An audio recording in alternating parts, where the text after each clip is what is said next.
Hello, everyone. This is Count Lazuli here, bringing you the second edition to the Doom Eternal Club Size Review. And we've got a bit of a new roster of people thus far. We have none other than a member of 8 Live Studios, Well, hello there. and we have another awesome artist known as Shimly. That's one way to introduce yourself. All right. I think that's how I started my first ever live stream. It's one way to do it. All right. So, unlike the last stream, we have music this time. You guys let me know if that's too loud or too quiet or whatever. Okay. So, the schedule that we're going to do goes in this order. Now, again, you guys are new to this system. This schedule doesn't mean that you're only allowed to talk about the stuff within the subject. Like, the first thing we're going to do is campaign in terms of sections. But if you want to bring up like a demon or something, you can do that, you know? This is just kind of like a guideline of the subjects we're going to be discussing. Marauder is underrated. that was actually in our previous stream. That was one of the subjects. So our subjects tonight are campaign, Codex, Collectibles, and then the future of Doom, followed by our closing thoughts. But before we get to any of that, I wanted to do a recap section, which allows new fellas such as you guys. On Doom Eternal. Exactly. I like how I lost my words right at the end. So, I'm basically gonna bring up the sections that we went through in the previous stream, and you guys can briefly share your thoughts on these different sections. All right? What's up, nerds? Oh, nerd. is this who I think it is? It's the Jooztin! What's up, nerds? Just in time! You're such nerds. Just in time, Jooztin. We just started, my purple man. Oh, we did? Oh yeah, we just started. So I've been on a Grand Theft Auto 5 binge lately. Like, I was doing a heist and with the boys, so I was like, I need to get this done. You bastard. What can I say? I love GTA 5. It's fucking awesome. Anyway, we're not talking about that game. We're talking about Ubu Eternal. So I want to. So I just mentioned this, and then you showed up, Jooztin. So our sections tonight are going to be campaign, Codex, Okay. Collectibles, and then the future of Doom, followed by our closing thoughts. But before we do that, we're going to do a sort of recap on the sections of the previous stream. So, if you had any kind of missing thoughts that you want to bring back up, before we continue. Actually, from the last, after putting a lot more time into the game, I think one of the big things I gotta say is some of my opinions have changed about battle mode. Okay. Like quite a bit, after experiencing, but yeah, absolutely, sure thing. I'm also going to be loading up my computer, because I'm on my phone right now, so I'm just getting my computer problem. so that way I can hear you guys better, and this will sound better for me as well. Now, we're also going to use this little prologue recap as a chance for Sumo, aka Phil, aka 8 Live Studios, as well as Sickly Shimmy to kind of briefly go over their opinions on the previous sections that you and I did. Oh, okay. So, did they like talk about some of our? Did they watch like our opinions about all and what? I don't know if they watched the previous stream. I just kind of gave them the instructions on how the system goes. I am uncultured swine. You uncultured swine. You witless worm! Update Steam computer. Just do it, please. I feel like every time I turn my Chromebook on just to open up Discord so that way I can get into like a long Discord call, every time I go into the Play Store and I go to Discord, it always seems to have an update available. Oh, Yeah. Oh, yeah, that happens to me as well. Oh, player has used booster. Yep. Nice. Yeah, I love shitty. Yeah, 'cause technology.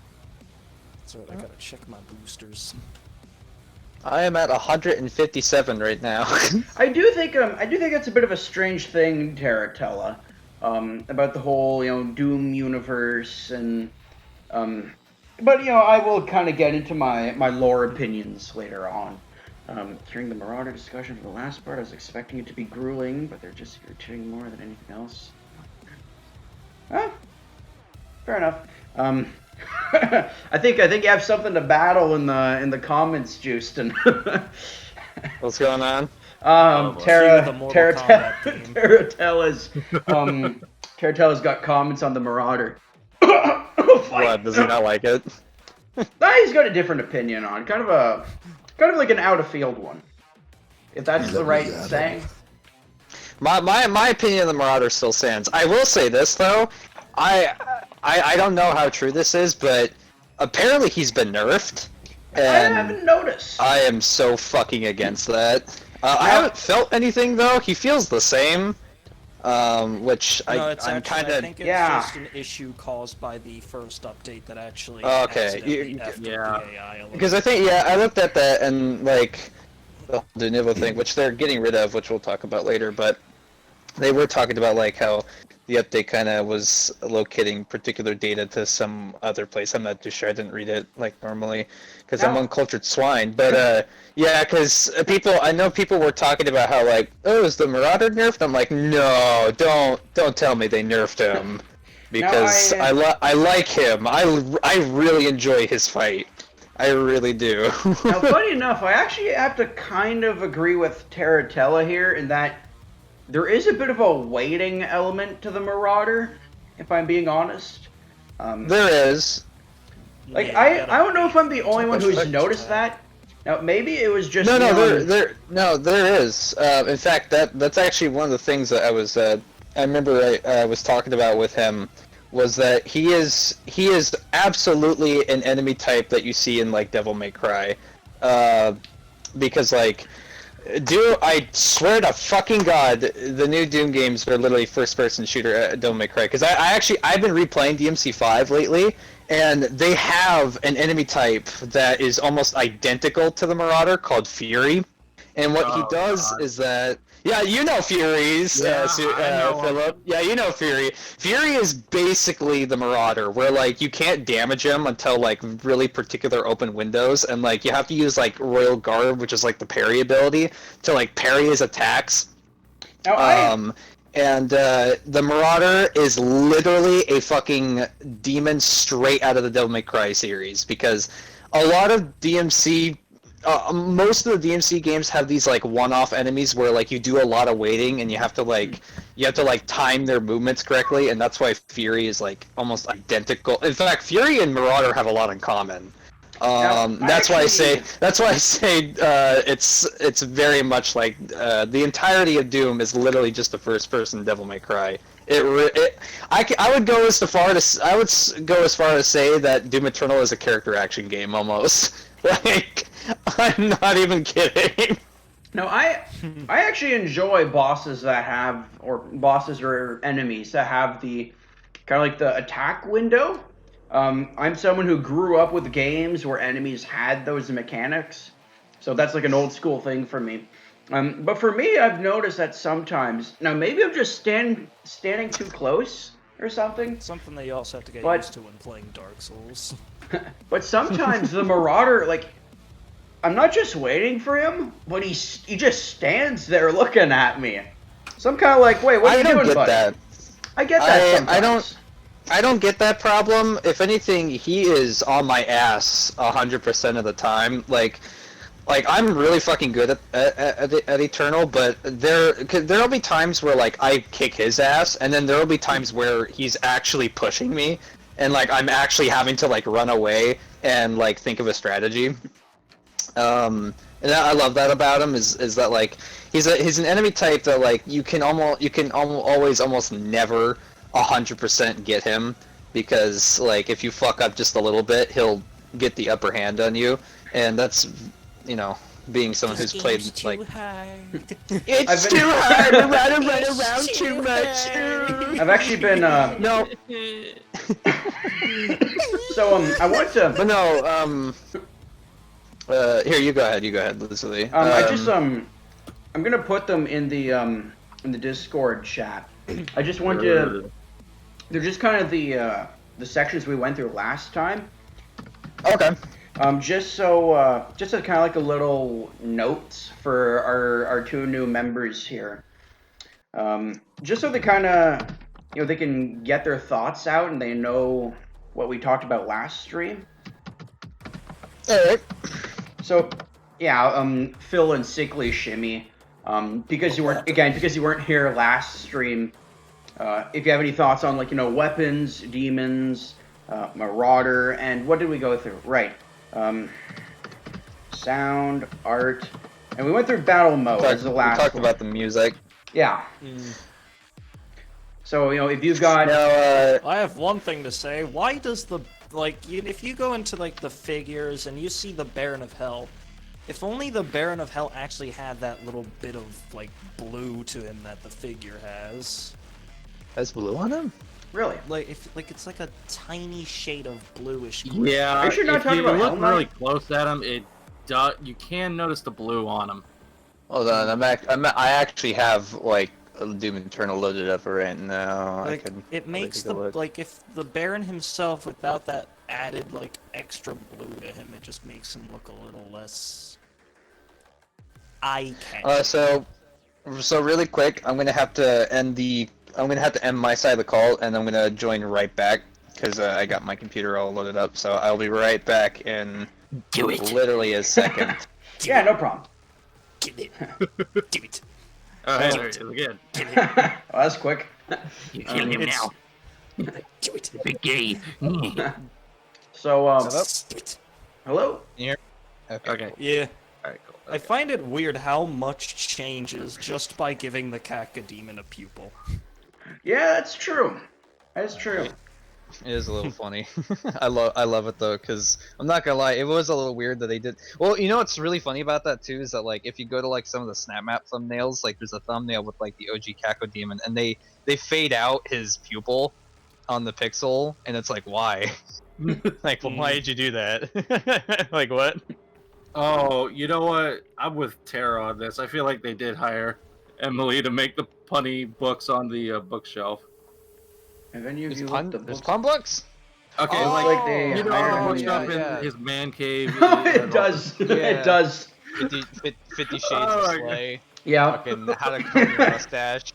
I think Emily Which Dealer that- did probably do that. Funny enough, Markiplier's dad is actually on one of those books. Yeah, it's how to Wait, comb what? your mustache. Yeah. It's how to comb your mustache. Markiplier is a really, really big, huge Doom fan, and his dad, if I remember correctly, his dad is the one that got him into Doom. And Doom to him is a very, very important part of why he loves games in the first place. Kind of like me and Devil May Cry a little bit. That game means a lot to me. So Doom means a lot to Mark. So in order to preserve Mark's dad, they put a reference to him in Eternal, which is so fucking awesome, man. Yeah, I'm looking at it right now. Where is it? How to comb your mustache. Clifton M. Fishbach. Catting gear cooking. Hold. Let me look at the. Oh, I see what you're talking about. Yeah, he does have a little bit of a grayish blue tint on Yeah. him a little bit. Yeah. In my opinion, he'd be a lot more eye-catching if he had that. Other than that, he just looks a lot more... Well, I'll tell you what, they definitely made him a lot more threatening than I just his realized they 2016 version. His 2016 Yeah. version is a bitch. I just I mean- realized that a lot of the books in his man cave have catting gear at the top. You have Cattinger. catting gear cooking, catting gear hunter, and I think I saw another one. Did y'all see where the Dragon Ball Z reference was? There's No. a DBZ reference? Yeah. Which one? Hold Wait, on. where's how to comb your mustache? I'm going to the man cave right now. I'm gonna Green find the book. eggs and pentagram. Wait, Yeah, it's one of them. Wait. The Eggs and Pentagram. where is How to Comb Your Mustache? It's the big red book by the little Doom guy figurine from 2016. Okay, here it is. It's an issue of Guns and Bullets on the table right next to his old Praetor suit. It says the BFG 10,000 is finally here, and yes, it's over 9,000. Oh yeah, Oh I see my it. Yeah, right there. There it is. There it Did is. any of you? Did you guys It's so did you good. did you guys notice Daisy's cage at the table? Yes, Yeah. I love In it. fact, I stood on it several times when I was trying to read the title of Cat and Gear Cooking, which has the classic Doom Cacodemon. I think So- my favorite one is the one by his fucking like weird gaming PC, and at the very bottom it says on the magazine it says Slayer Outrage, why the Slayer owes the demon community an apology. That I remember that. one's really good. That one's too good. So, Sumo and Sickly, do you guys have any favorite weapons? Unmaker. Unmaker, And I chain thought so. gun. And chain gun. That was definitely improved in this game. That weapon. I mean, in Doom 2016 with the not the Gatling mod, which one is the mobile turret mod? Yeah, mobile turret. Yeah, the Yeah. mobile turret's really good. But you know what's funny about that? You know what's funny about the two mods for the chain gun in 2016? I find it that the rotator mod could sometimes be like it can almost do more damage than the mobile turret at some points. It almost can. It's a little that gun's a little weird in 2016. And they did a good job with kind of like mixing it with this one. But yeah, I'll let them continue. Let's see. Can't find How to Comb Your Mustache. So yeah, if you go to his quarters and you go to the next chair, the Doom 2016 Slayer plushie toy. Yeah, big red book. It's the big red book right next to the OG 2016 plushie. I'm not sure which vehicle that is, Taratella. Do you guys know what he's talking about? The little mech thing on the table in the man oh, cave? yeah. I don't even know what the hell it's yeah, supposed Yeah, to be. yeah, I know what he's talking about. Yeah, that. Yeah, So, I've only read through the Codex once, so I'd have to like reread it over and over and over again just to kind of like understand the lore a little bit. I mean, you know, not that the lore is bad or anything, but like with any game, I have a hard time kind of like remembering like specific things. But I do know that there were two different types of mechs. Give me 1 second. Yeah, I found How Alright, to sorry Comb Your about- Mustache. All right, sorry about that. So yeah, there were two different types of mechs. That one is the combat mech, if I remember correctly, and then there was like a And there was like a giant one. there was a giant mech as well that was meant to deal with the Titans, I believe, but all completely failed essentially. Yeah. Now I kind of Imagine want if we got to. to use the big ass robot Excuse in me. the Fortress of Doom. Imagine if we use that. Sweet. We Now might be, kinda, I mean, we might use one in the DLC. Who knows? Like, I mean, you know, I'm not saying that is going to happen, but I think enough people are going to want it to do that. You know, He's like talking hey, about the six-wheel rover. He said. the six-wheel rover. I think I see what he's talking about. This little doohickey right here. If he's talking about this one that's right next to the PC, I think this is it. No, Yeah, I'm I think this is talking it. about like the big robot that you can see on your way down the thing if you're heading towards the Repertorium. Oh, yeah. Oh yeah, that's the what are they called? Atlan. Yeah, Atlan's. Atlan's. Wait, is this it? So I kind of want to point out something funny here. The night that we streamed the first part to this review was when Series 2 released. And Yeah. today is the day that the Mullet Slayer releases. So just Oh, that's funny right. little detail. This Funny is little it. detail. Hopefully next time we'll do it when they add a new demon to battle mode. I mean, the plan is for this to be the final of the two streams. Because this really is just kind of like a really big review. All right. What are we looking If at? anything, this is more of a podcast, I'd say. Yeah, it's more like a podcast. Yeah. I do not know what it is about it, but I really like the gargoyle. Oh yeah, Oh, the gargoyle. yeah, that's a Yeah. pretty cool new addition. They're pieces of shit. That's what they are. I Fucking mean- flying bastards.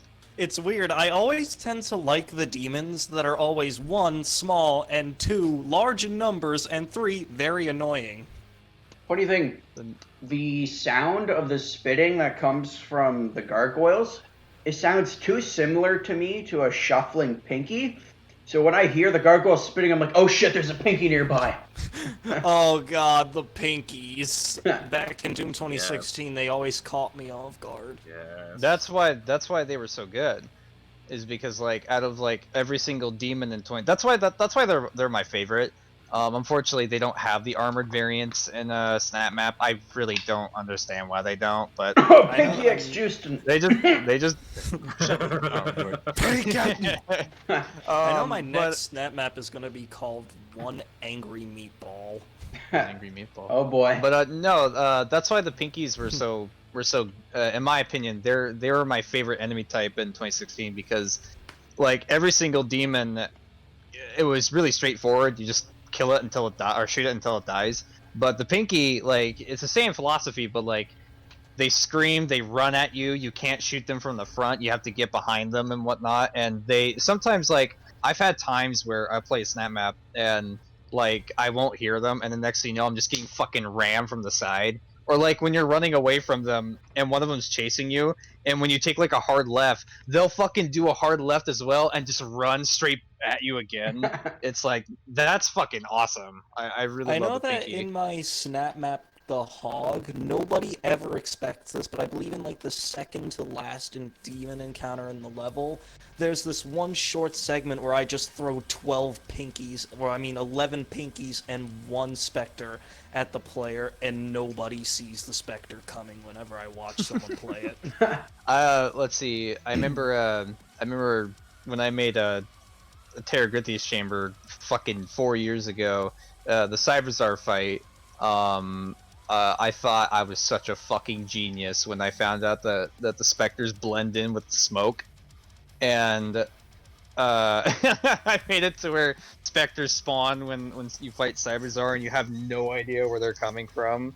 I thought it added like a lot of fucking tension to it.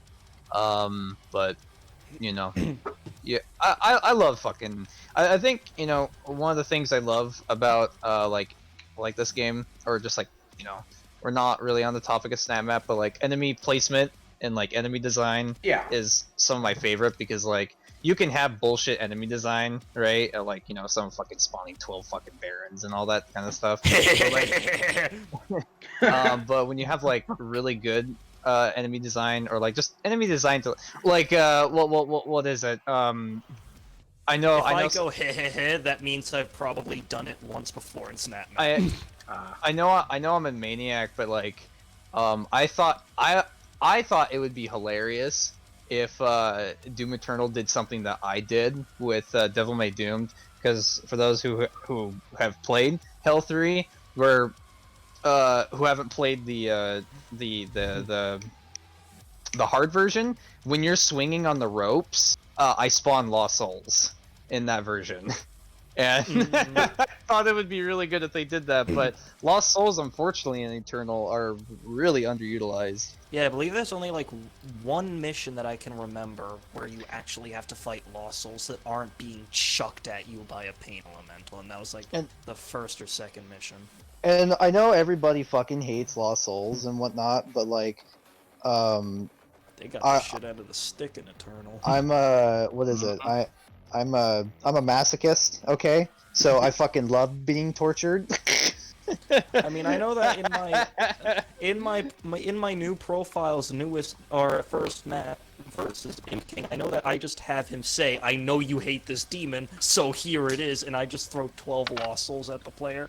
The problem is the room is so large, and because I used a custom group encounter to spawn the 12 of them, they all just spawn at like the edges of the room, and they don't aggro onto the player unless he shoots at them, to which he has an assault rifle with the mastered zoom mod, so he can just one-shot them anyway. So, this is sorry, go ahead. Oh, I was gonna continue with like out of like all the demons, which one besides like like the obvious like the Marauder? Yeah. Out of all of them, what were your guys's Sumo and Sickly? What were your guys's most annoying one? Like what was the one that gave you the most trouble besides excluding like the Marauder? Whiplash. Oh, Whiplash, that's one. What about you, Philip? Because it's got like big boy knockback. It really does. Well, if I could really be honest, I'm not. Yeah, I gotta agree with the same thing. Pretty much the whiplash. I mean, it does have a lot of knockback when it uses the whip attack on you. Oh yeah. Definitely something that can be very tricky, especially if you're trying to dodge at the right moment. But if there's one thing that I'd criticize about its physical design is, if it's supposed to be snake-like, make it longer. Oh yeah, it's the snake part. That's the part that stands out, huh? You can't do that Yeah. because that'd be using up too much budget. I have a question. I have The a cultist question. base does not have enough money to do such an endeavor. See, you're complaining about the snake part. I've got a different complaint. Where's my demon boobs? Come on. That's right, it's It's supposed to be female. It's supposed to be female, but it doesn't At look least female at all. At least Wraith and Gorgon and Evolve have them, and they're supposed to be female. I mean, look here, look. If you can put pepperoni nipples on a freaking Macubus, you 6 of them. should be able to put some. 6 of them.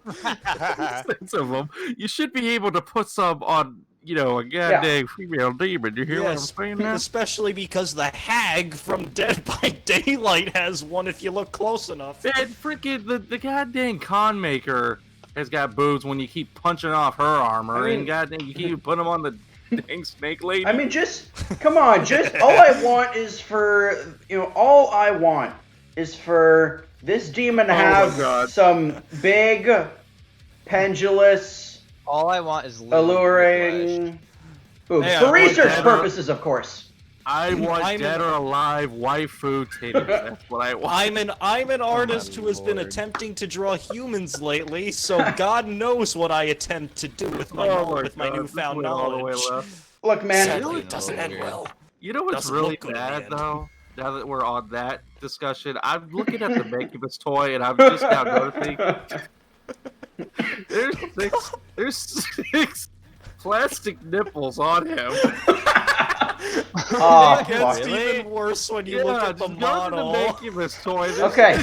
plastic nipples on him. It looks even worse when you look at the model God itself. damn it! Now I just- you got me wanting to look at Mank nipples. God, man.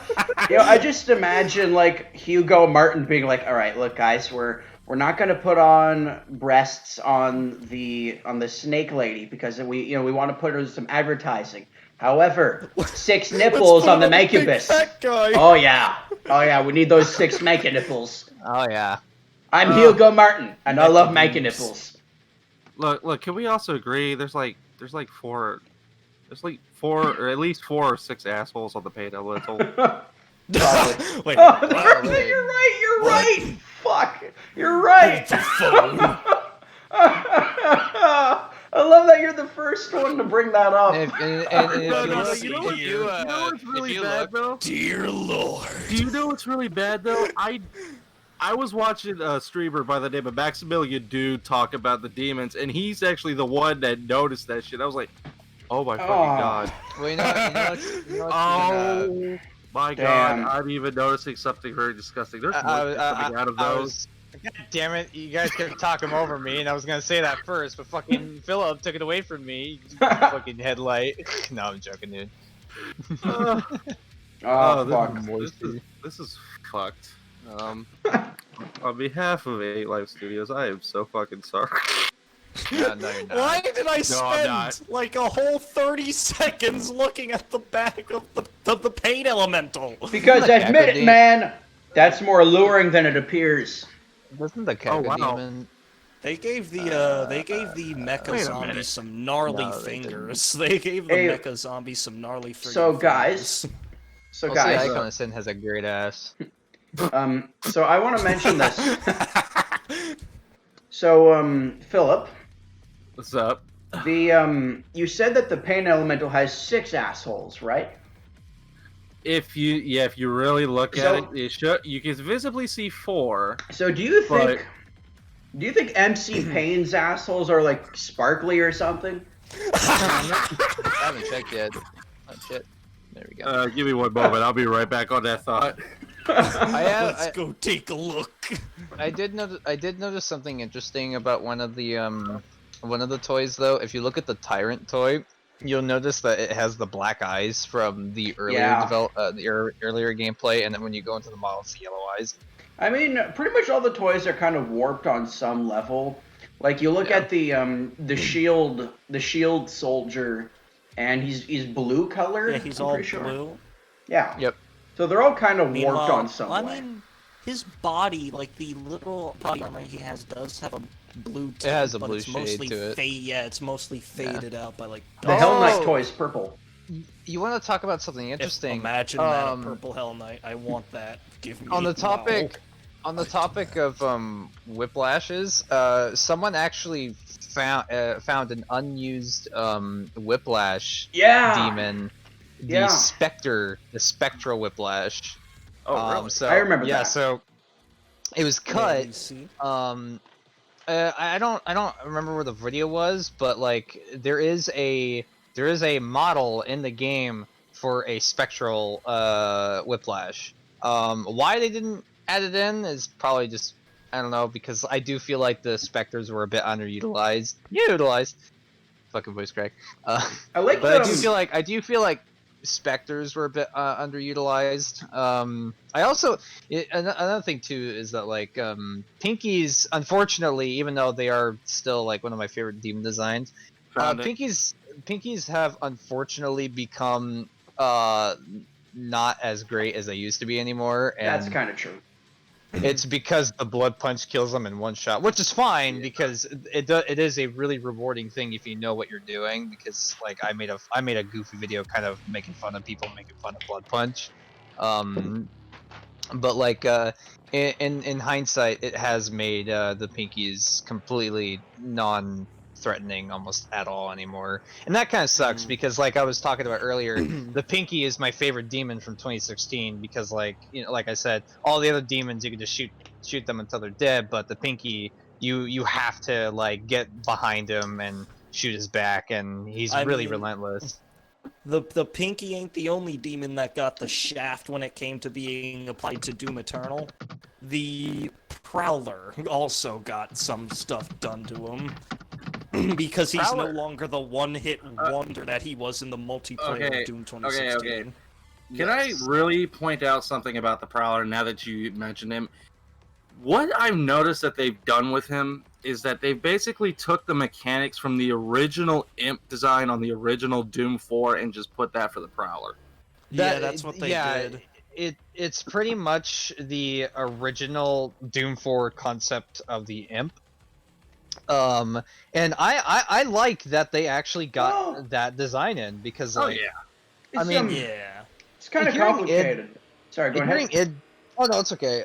Hearing Id talk about like the original Doom 4, like what it was going to be, which like in an alternate universe, I would love to get my hands on that game, like the actual like Doom 4. Yeah, it probably wouldn't be the best thing ever, but like I still want to experience what it would have been like. And it's really cool to see like all those like old things from that game from literally 2008 2009 make its way into the game, because like the super shotgun model for 2016 is literally like an 8-year-old model from that game, and that's to me that's really cool. And that's why like 2016's development was so interesting, was that like they started from scratch and then they like did something brand new. In 2016, like after like looking at it from an outside perspective, it is a very experimental game. It's got like a lot of questionable decisions and whatnot, and like you know, a lot of people give it like a lot of criticisms, really warranted criticisms. And I think the reason why it ended up the way it did was because they were really trying to just do something so new with it that, if anything, 2016 is more of an experimental demo than it is like a game. And you know, to see like all that stuff from the original Doom 4 make it into 2016, and then the Prowler has the exact same mechanics as the original Imp from literally like over what Probably maybe close 12 to years 20 now. Yeah, like 12 years now. And that's really cool. Even though this Prowler acts and does things completely differently than his multiplayer variant. Yeah, he's no longer Yeah. the one-hit wonder. I kind of miss that sort of like Left 4 Dead hunter element that he had, where he'd jump across walls and pin a player to the other wall. You know? Yeah, Yeah, Yeah. like I liked that. I liked that mechanic because sometimes like imps will jump onto a wall and hurl projectiles at you in Doom 2016. However, I've yet to see any demons do that in Eternal. You know, I'm still Mhm. kind of hoping. I'm still kind of holding out hope that they're gonna bring back the Harvester, because I feel like one of the few people that actually I liked want its that to come vampiric back abilities. as a playable demon. I 'Cause- want that to come back as a playable Because demon. lore-wise, the whole idea was that it's a minor demon lore that Yeah. sucks the souls of its victims as energy. Yep. I was just about to get to the Harvester as well, because I think the Harvester would be a great summoner replacement. Yeah. Honestly, I think it would be because like Yeah. I am a little sad that the summoner is no longer in Eternal. I love Speed every teleportation I love intensifies. every demon. They're all so unique and they're also fascinating in their own way. And it really does suck that the summoner demon kind of got the cut and replaced with the archvile, which makes sense. I mean, the archvile fits that area a lot better than the summoner pretty much Yeah. does. Although, if only they managed to get back the mechanic that, just like having it heal other demons and like revive other dead demons or something. I think that would like don't get me wrong, I think that is totally possible, but like, you know, the reason why that was as possible as it was in Doom 1, 2, and they weren't in 64, were they? No, they weren't in 64. I forgot about that. The reason why that is because they're sprites. So like Yeah. having a Yeah. bunch of dead demons around is so easy because sprites take up like little to no memory. Well, I mean, I know that the Promethean Knights in Halo 4 do the same thing. I think they do it Yeah, in Halo they 5, but like they have those Um, little things on their back that when they release them and they die, those little things can actually revive them. Yeah. So it's I not think they it's make not a new one. impossible. But yeah. Sorry. Yeah, it's So, what do you guys think of battle mode? really good. It's fun, though I think some of the matchmaking sucks. Oh yeah. Yeah. It's Because yeah, one it's moment bad. you and your buddy, you and your demon buddy, you and your Revy boy are, you get teleported into a match against a Slayer who's got baby arms and legs that don't know what they're doing. Yeah. But then sometimes you and your buddy boy Revo with the doot skin encounter a Slayer who is the size of Godzilla and holding a BFG the size of the moon to your head. That's pretty much me in a nutshell. Yeah. I can admit, So- I have an ego, but I'm humble enough to admit that I'm not a very good battle mode player, especially as a Yeah, Slayer. I'm not that good.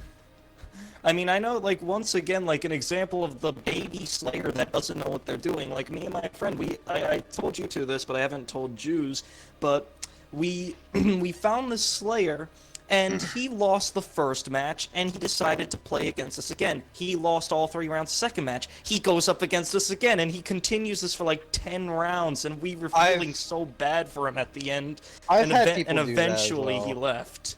Eventually he left. Yeah. I've had people do that. So We just I felt sorry for him. I'll let Philip and Lazuli, I'll let them do their talking, because I have a lot of new things to say. I'm actually going to be taking I- back some of the things I said prior, because I've changed my mind on a few things, but I've also have been kind of sticking with some things. But I'll let you guys go first. You first, Top Philip. 10 demon All right. shields. Well, I will say I kind of did get to say the weapon that I really Oh yeah, go on ahead, man. in here. Honestly, I have like a whole arrangement of them because guaranteedly in every Doom game, I love every weapon. But see, Doom Eternal, it's kind of different for me this time because it's not really much the weapon; it's more the weapon mods that I like the most in this one because at least they now have. I mean, of course, with 2016, them introducing them, you could easily just take this attachment, blow them up, take this attachment, just shoot them up into pieces.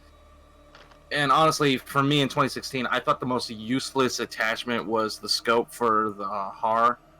That attachment is actually not as useless as a lot of people think, but I do still think that the micro missiles are better. Yeah. But I mean, what, I know what that makes if you master the zoom mod on heavy assault rifle in Doom, you can it'll one-shot imps with a shot to the head. it'll Oh, yeah. one shot every fodder demon with one shot, and it does tons of damage to like headshots to any demon. Oh, yeah, in definitely. snap map, a single headshot, I think it's Yeah. like 100 damage. Yeah, And no, I think it does like it does. Like it might be 100. more. It's around 100, and when you get that mod with quad damage, Oh, holy yeah, definitely. shit! But That here's fucking just the mod thing, though. melts. It's just Imps that beware. here's the thing, though.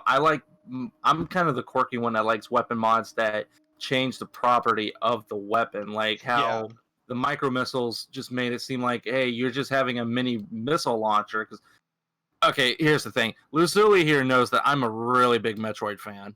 Buddy, I just want to point this out. When the Metroid Prime 4 release comes out, you and I are talking about it. Oh yeah. Oh yeah, we're gonna discuss that because oh my god, I can't wait for that. So sorry, go If ahead. you look close enough. But yeah, it's just that when it comes to, because he's like, I'm a huge Metroid fan, and I see a lot of now, even though a lot of people don't see it, I can see some Metroid aspects in Doom Eternal and in Doom 2016. Some of them I can see more of them in Doom Eternal, and I'll explain the difference right now. See, with the micro missiles in 2016, well, you can see that it has the same properties, but of course, in Eternal, it has more of this little charge up feature where you kill a demon and then you can just like unload more powerful micro missiles onto the That's bastard. I think a very welcome addition to the micro missiles because it gives you the reason, because when you get micro missiles in 2016 in Snap Map or in campaign, there is no reason to shoot the gun normally. There just isn't. And I think they did such a fucking awesome decision to make it to where kill a fodder demon with the bullets, and then like for a few seconds your micro missiles are like 2 times the damage output. And I think that's such a fucking awesome decision in like design, because it makes sense, because like when you look at like 2016, there's a lot of mods that kind of like make certain parts of the gun obsolete, and you can definitely tell that in Eternal that they tried to like make sure that every mod was somewhat useful. Unfortunately, not every mod, because from my experience, there are 2 mods that I think are more novelty than they are just like actual useful, and that's the what the fuck is it called? The microwave beam. Yeah, that's not really the best mod ever. I don't want to be some trouble. while I cook that Revenant in front of me for 5 seconds. They did like buff it, but like after using it, I remember I had a maybe it was just like the game glitch or whatnot, but like that mod is supposed to lock down a demon, right? The other day I was playing and I was just fucking around with it because I was like, yeah, I'll give it a shot because it's buffed. And for some reason I locked down the Dread Knight and he was still being able to move. And I was like, what? Yeah, I was like, wait, hold on, what's going on here? The second one, I don't think it was intentional. I think it was just a glitch. I just noticed something on the Gladiator. Oh. If you look at like his weapons while he's in the idle animation, you can see that the skulls on them are not tracked to right to the handle, so like the handle's sliding as he moves them. Hmm. Let's see. But the second mod that I thought was going to be really amazing, but it ended up kind of turning into a mod that you really only should use just for fun, and you really shouldn't use in a skillful match or skillful play on higher difficulties. And that's the full auto mod for the combat shotgun, the Gatling Yeah. shotgun, and that sucks because I think the full auto shotgun is like one of the best decisions they ever could have done. I mean, it's a fucking Gatling shotgun. I mean, who doesn't want to shoot a gun? Who doesn't want to shoot? Who doesn't want to shoot an AA-12? You know. Oh, Like, A guy who can fire grenades out of his shotgun. and that mod unfortunately is at like the beginning, and then after that, it's really more of a novelty thing. I'm not saying it's completely useless because like I will use it, but I don't prioritize it, and I only use it when I'm just like feeling kind of like, oh, I want to have a little bit more fun. I want to experiment a little bit. I don't really use it for like actual like if I'm playing Ultra Nightmare or if I'm playing like Final Sin on Nightmare. I will never use it. Oh wait, Almost is at the all. amount of event XP that you get from playing on different difficulties affect how does It's- the difficulty you play on affect how much event XP you get? It's weird because sometimes when you just play like I'll play a level on Nightmare, and then when I beat the level, I get no experience, no event experience. And it's yeah, like, I what had the that hell? happen to me. You've had that. I have noticed that in Ultra Nightmare there is a difference in experience because when I play the Well, I first mean, level, Ultra Nightmare is Ultra Nightmare. unfortunately, I've been kind of having the worst luck at Cultist base because I'm trying to go for my third like run on Ultra Nightmare, and I keep dying to the pit in Cultist base, the one right before you see the super shotgun, and it's that like pit with the firewalls and the two Makubus come down. I'm having the worst luck with that room right now, which sucks because usually I'm really good with that room, but so far it's been kicking my ass. So I keep forgetting what type of shadow this is, but like, you know how like the closer something is, or like the closer your shadow is to you, the darker it gets. I don't exactly remember what type of shadow it's called, but I don't know if they have it in Doom Eternal or not. Is it called Shadow the Hedgehog? Maybe. All I know is that it makes things look super edgy. so I think we're but gonna no, Make some simp over the cashier girls at Hot There we go. Topic. Oh shit, let me get this still. So I Yeah, think but no, sorry, go ahead. Oh no, it's okay. But yeah, all I'm gonna say is that like, yeah, Ultra Nightmare. If you beat like the first level on Ultra Nightmare, you do get like 10,000 experience. Every time. So there is a difference, but yeah, that's it. So we're gonna go kind of do like the quick thing with battle mode, music, and the art design, and then we're gonna move on to our first real section. Okay. Alright. So if anyone's got any more thoughts they want to But share. yeah, I do think that the matchmaking for battle mode could use a little work. Battle mode in Because- general could use a lot of work. Yeah, pretty much. Yeah. Um, Like, it's one of those situations where the demon players sometimes sit in a chair and they think, was it a good idea to make the Slayer loaded? So on the topic of battle mode, after playing it more, I have absolutely put over like 500 matches so far. At least 400 to 500. I've been I think playing I it a had like bunch. 50 or something. To the point where because they're talking about adding competitive battle mode, I'm thinking about playing that a ton. Because the more and more I play it, the more and more I start to enjoy it. And some of my opinions have changed. So I was talking about how like the Slayer is overpowered, right? Like he is quite literally way too overpowered and whatnot. Well, actually, I kind of take that back a little bit. He is overpowered, but the whole point of the mode is skill versus strategy, right? Yeah. I've been playing a couple matches, and most matches I play, I always win, right? But As which I- one, Slayer or Demon? pretty much both. But I will say I have a higher win rate on Slayer than I do Demon, and the reason I'm a why, dedicated Demon player. and the reason why is because I will meet Slayer players that are up to my level, and holy shit, the only thing I can do against them is like make the match last long and cuck him a bunch until he does kill me. See, Yeah. battle mode is not a casual experience in the slightest. You should Nope. not. You should Yeah, not. Okay, here's the thing. It only Never- becomes casual if it's just you and 2 other buddies in a party, and you're just like sitting around in the match, just like waiting for the timer to go on because you're farming. Well, on sometimes I EXP. do better if I just chill out. Funny enough. I do better when I chill out when I play the Slayer. When I try to chill out and play the demons, I actually find myself not doing as well. But it's really crazy. So it really is based off of skill versus strategy, because I actually have experienced a couple demon players who have kicked my ass. And Yeah. like I had a match the other day go 2-3. And it was, and funny enough, it was against a Revenant and a Mancubus. 2 of the most easiest fucking demons to wipe out. About that. They are literally Mancubus because he's a piss- giant friggin' target. They are Well, actually- so piss poor easy to kill. Well, I actually It's do pretty well as a insane. Mancubus, personally.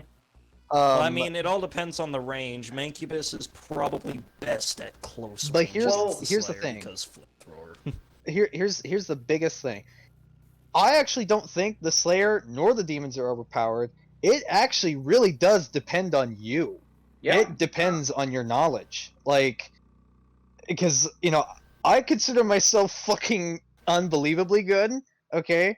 I really do. Like, you should see some of the clips I capture. It's insane. Like, I don't know how I do it. And I play against these matches against people who are actually strategizing against me and actually making me like have to think hard. There will be times where I'm sitting there like actually like breathing through my nose, literally concentrating like you've never seen. Like there's a whole joke like when you see Jooztin like with the serious face, he's like concentrating. Well, when you see me play battle mode and concentrate, it's like amplified. It's insane.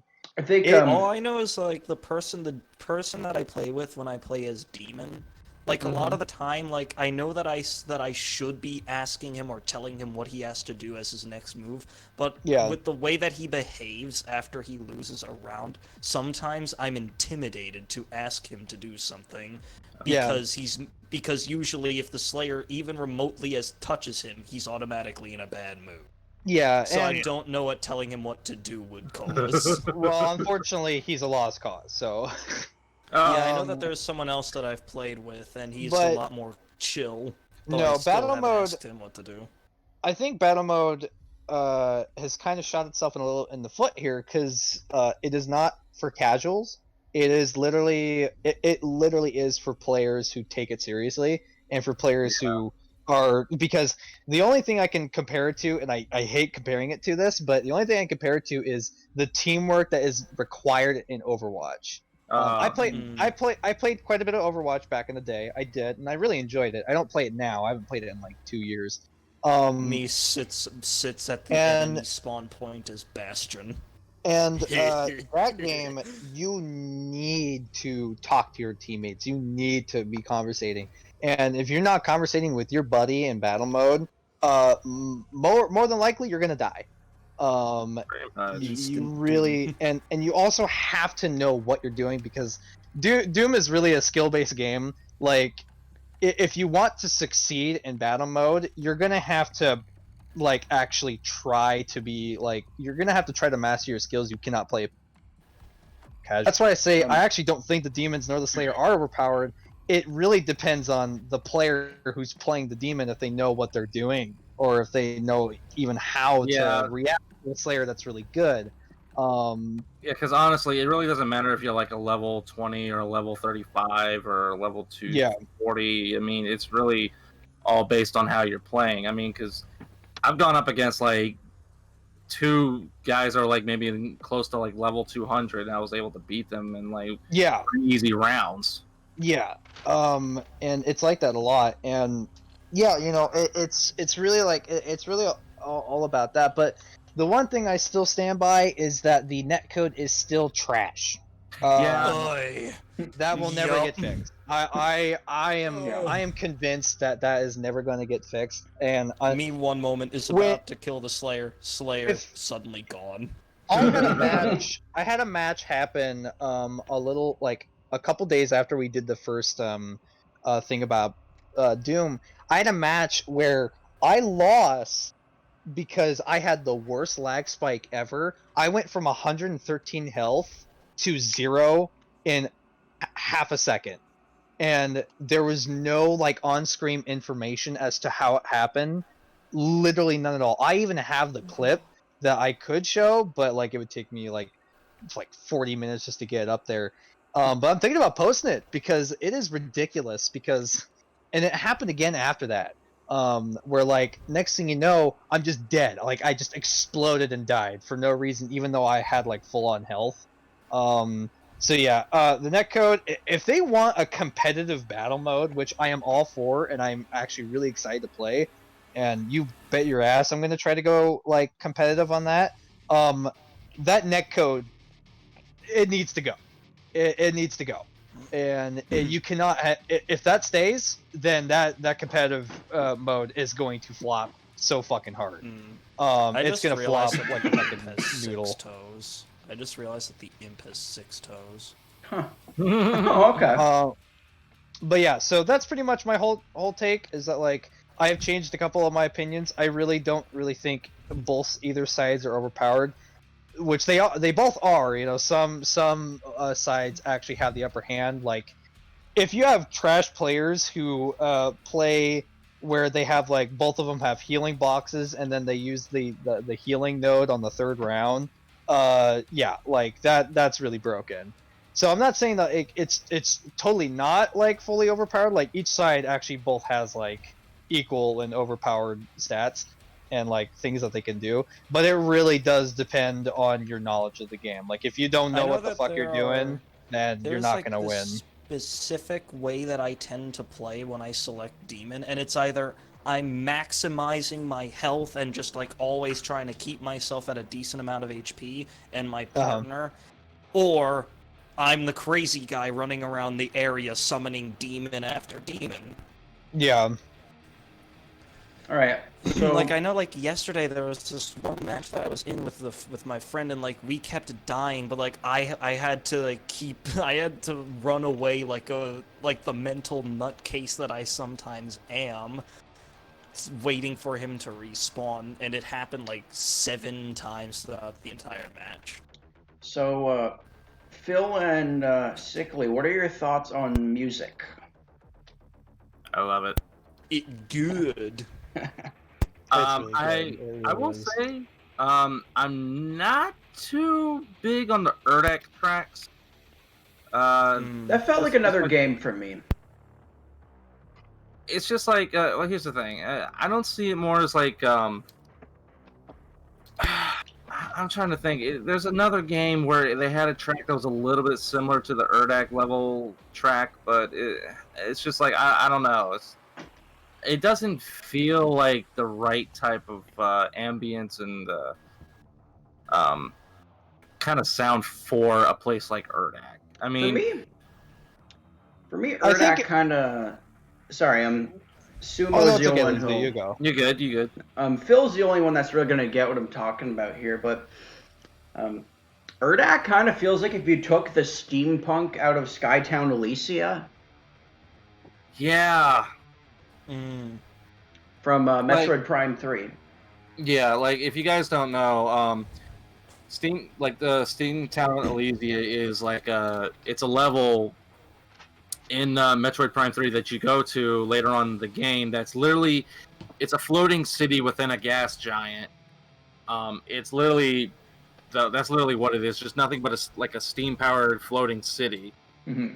And the music and ambience there would Gorgeous. yes, it was like it had like this heavenly vibe to it. It was just spot on beautiful, and honestly I feel like that would be a better kind of fit than what they've got for Urdak and Doom Eternal. I think my favorite. Sorry, go ahead. Shit. Oh no, I was talking to myself because I'm in a battle mode match right now. But yeah, it's just like because I'll look up the track later and send it on the chat. But yeah, it just feels like that has more. It has more of the ambient nature to it, especially if you're in fights within the level. Yeah. I think I think favorite. that's- Sorry. Oh no, that's okay. Lizzie, you go ahead. So I have two favorite tracks in this game. One's idle, one's action. For me, the idle one is Call of Hell, which is the low voice. Yeah. Lost their leaving. Oh no, that. Okay. Actually, I want to point this out to Phil and Sickly because I made Jooztin listen to this. I actually have a video on I'm YouTube. absolutely crazy for choirs. I took that fucking choir. love choirs too. They're so great. So I showed this to Jooztin. I took that choir and I put in my own lyrics, and I just had a field day with it. It's pretty funny. It's really really funny. Like you can't think of anything else with it anymore. It's like, oh, this is it. This is what he's saying. Yeah, that's what I would fucking think he'd say if I was like a kid playing it.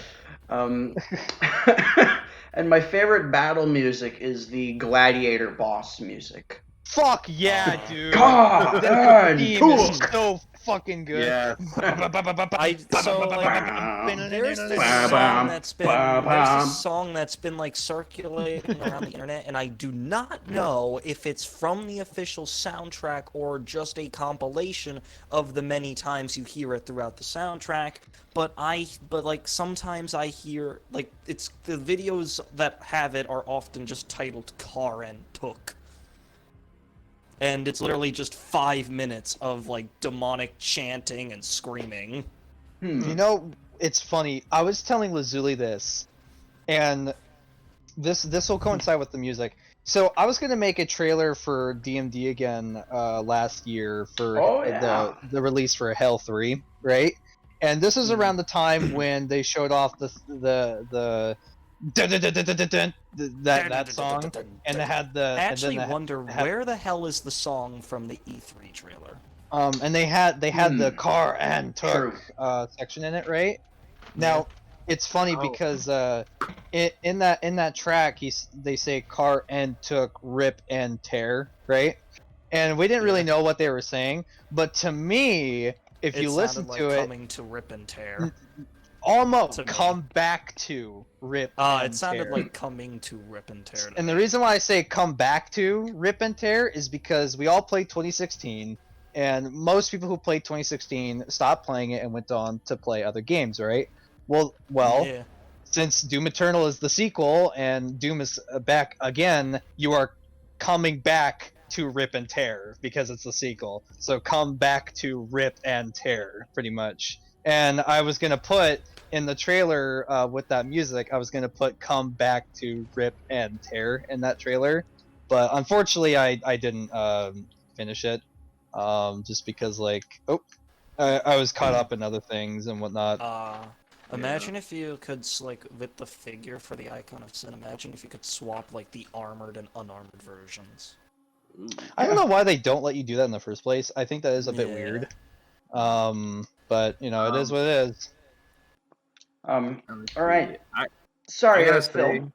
No, you're good. My favorite tracks, I gotta say though, out of all of them, and I got it's just my top 3. I have to say, actually, 4 if you include the Gladiator boss fight, because I did love that one. I have to say it's the main theme of the Super Gore Nest. Oh yes. Yeah. Oh god. Necroval. Necroval is fucking sick. And I gotta say I love I like the Doom Hunter boss fight. Oh yeah, that's a good one. It has like this little electronic synth sound to it, which if you kind of if you kind of listen to it closely, it sounds like something that would be very good for like a space pirate theme or something. It does, yeah. Yeah, he actually does. Like every time I look at him, I just think of like a crazy space pirate. Yeah. So, what do you guys say we move on to our Wait, first? if Yep. there's one song that I think has not been mentioned yet, Meat Hook. Yes. That's a new one for me. Is that the Meat one that Hook. was originally being shown off for battle mode? Yes, it is. That one, pretty much. Yeah. Yeah, that's Meat Hook. Yeah, Oh, I have to look that one up. that one's really good. So, sorry, did you guys have any final thoughts before we move on to our first section? I'll say this just really quick. I did mention this in the last time we talked about the music, but I did feel like the music in general for Eternal wasn't as impactful as 2016 was. I felt like a lot of it was kind of ambience. Not to say that none of it was like good or anything like that, but I did notice that the tone in the music in Eternal is definitely a lot different than 2016. Because like 2016, I consider like every single track like a battle track, you know, that starts playing when, you know, like demons are around and whatnot. And that's the same thing with Eternal, but in Eternal it feels a lot more set piece based. Like it doesn't really feel like music that is based off the current situation. It feels like music that just goes along with the environment. And a lot of the music kind of like I said, I don't think almost any of the tracks are bad at all. In fact, they're all fucking amazing. But I just didn't find it as memorable as 2016 soundtrack. Because I felt like 2016 soundtrack, the music was a lot more in your face, whereas in Eternal, it felt a little bit more in the background. And I know like one track, the Icon of Sin track, is awesome as it is. It is not as memorable as the Spider Mastermind track at all. I gotta be honest, However, if I there's don't. one thing I will say, listen to Command and Control, I believe it is, with headphones on. See, I actually remember the Icon of Sin music over the Spider Mastermind. Really? Yeah, I can't even remember the Spider Mastermind theme beyond the da da da da that they have. You know, as kind of that I remember theme. it once The because Spider I remember it Mastermind. once because I was actually on a walk earlier, like 2 weeks ago, and I was listening to Spotify, my liked songs list on Shuffle, and then all of a sudden I just hear "dun" from the start of Spider Mastermind. I was like, Jesus Christ! Yeah, the Spider Mastermind theme is fucking insane because it's literally like almost every single track from Doom 2016 combined in a weird mesh to make like an amalgamation. It's like you're listening to a screaming machine. That's kind of how I felt Vegacore was someone was like, when you listen to, by the way, if you hear something in the background, sorry, when you listen to like Vegacore, it to him, I forgot who made this analogy, but to him, Vegacore is as a subtle and as a representative feeling, it's supposed to be the AI screaming in anger, and that's why Vegacore sounds so fucking insane, is because it's Vega screaming in anger, because of like all the shit that like the UAC has like kind of forced him to do, and Mastermind is like literally like a mechanical robotic demonic mess, like just screaming out in pain. And that's kind of like every single track has that subtle like emotion to it. I didn't really get that with Eternal, I will say. See, like I can. I don't know if I can agree on some play. Like there are definitely tracks in Eternal that I don't remember, but personally, I can say the same about 2016. Yeah. Like for example, I remember the Cyber Demon music. And I remember, it might be just because I played that game for 4 years straight. That could be why, maybe. I don't know I don't know for sure, but I did feel personally, I did feel like the music was not as impactful, as 20.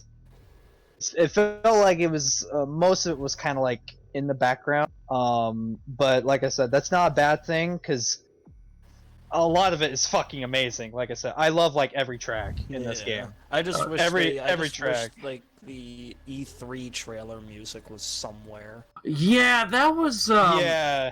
I was pretty disappointed when Sure. I didn't get to hear that music again. I will say though, Is it the original Mars Core or BFG 10,000?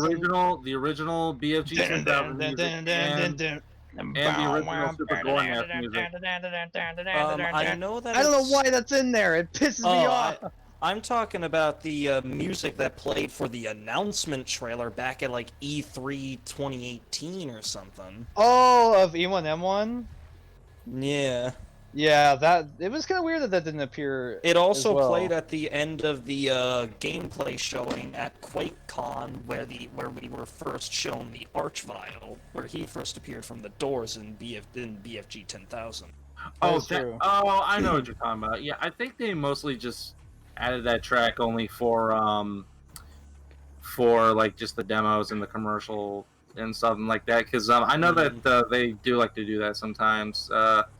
Like Yeah, even that's right, because I know 2016 that, had that a little bit as well. Like yeah, because if there you were- think about the launch trailer for 2016, even when they showed the little snippet, like that music they played at the end of the trailer that showed the little small bit of the Spider Mastermind.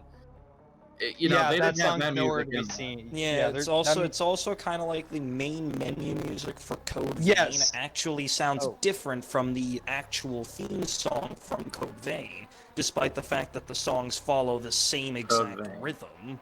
Isn't that like basically anime Dark Souls? Yeah, it's Yeah. anime Dark Souls. Sadly, Okay, when I discovered that the game had multiple endings like Dark Souls, I was a little disappointed because that means that I accidentally had one of the characters die.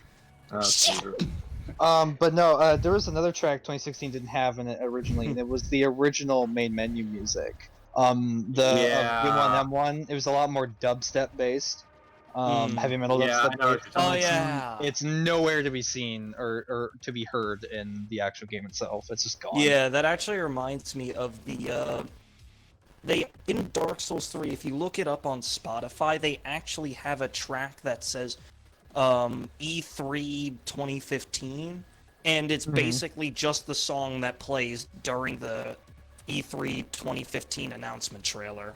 Ah. But Yeah, that's- meanwhile, you will never hear this song anywhere else in the game. Ah. But yeah, that's pretty much all. That's pretty much all I have to say about the music. Okay. Okay, I got one thing though I gotta add on to the music, and then I'm done. I think here's like my little 2 bits about the music. I do agree that it's more like of a background thing, but here's kind of a reason why I do enjoy that about this music.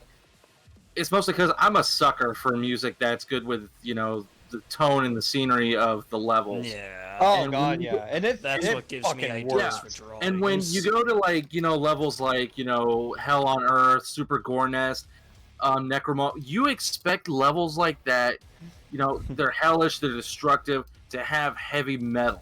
And that's exactly like what the fuck it is. And then when you go to like a level like the Cultist base, you know, you expect it to be like some like dark synthetic electronic, and that's exactly what it is. And even though I don't like the Urdak level, I can appreciate that it does set well with its atmosphere, or at Yeah. least tries to. Oh yeah. Oh, it does. The atmosphere of Urdak is very fitting. It's very fitting. Like you're fucking in like you're in supposedly heaven, and it's really also got like demonic corruption. yeah, going it's on. got demonic corruption. So that like lady doing that choir, it's like Yeah. it gives you a sense of like unnerving feel, like you know something's wrong. It gives you that feeling that something's wrong. And that's kind of the whole thing about it. All right. But yes. Yep, well, I So- suspected it occurred. All right, guys. I think we're going to move on to our first section All right. because if anyone buys Doom Eternal, it is for none other than the campaign. And that's what we're going to talk about here. We're going to talk about the different missions. We're going to talk about pivotal parts in the campaign that we liked. our favorite mission, the difficulties. You get the idea. Yep. So, anyone want to start off their thoughts? Hell on Earth, fucking amazing intro. Hell on Earth. All right. Best intro to a game I've heard. If I'm being real, I don't know if I have a favorite mission yet, but I do have a least favorite mission. Funny enough. And my least favorite mission is actually, believe it or not, it's the Super Gore Nest. Why? How dare you? My least favorite mission. Fucking best one. No, it's okay. My least favorite mission is Arc Complex because Me no too! No matter how Yes! many times, no matter how many times I play it, it still feels like it takes an eternity to complete. Cheat modes on does! or off. I It still fucking, feels like it takes I'm so 10,000 happy years. it's got a master level as well. Like, a lot of people, from what I've seen, really don't like Art Complex, and it's because you. And I fucking love Art Complex. Like, and the reason why, and I know I was talking about how I don't really care for the music. That's one of the areas where, like, the background music fucking fits, because you're literally in the middle of an all-out war in the streets of, like, a fucking middle of a city, and the music is perfect for that. Like, it's just insanity at its peak. And it's fucking great, man. I love Art Complex. I just love how every single part of Art Complex just throws another goddamn curveball at you. It is absolutely insane. A lot of people don't like that level, and I don't like it mainly I understand because of why. how long it takes. I thought Art Complex understand- had some of the better music. Whether I'm using cheats or not, it takes forever to beat. Yeah, I know a lot of people don't like Art Complex, but me personally, it is my favorite because I think it's I do think like it's it. the level that really like shows how insane Doom is, or Eternal is supposed to be. I think it does a fucking fantastic job Well, see, with that. funny. We were just talking about music. For me, Art Complex is the level where I remember the music the most. Yeah, me too. Honestly, The only thing they fear is you, I think, was the name of the track. yeah. it is. Now, the reason why I don't really like Super Gore Nest, I mean, first off, I've already seen it in the reveal trailer, so I'm not being shown too much that I haven't already seen when I played it.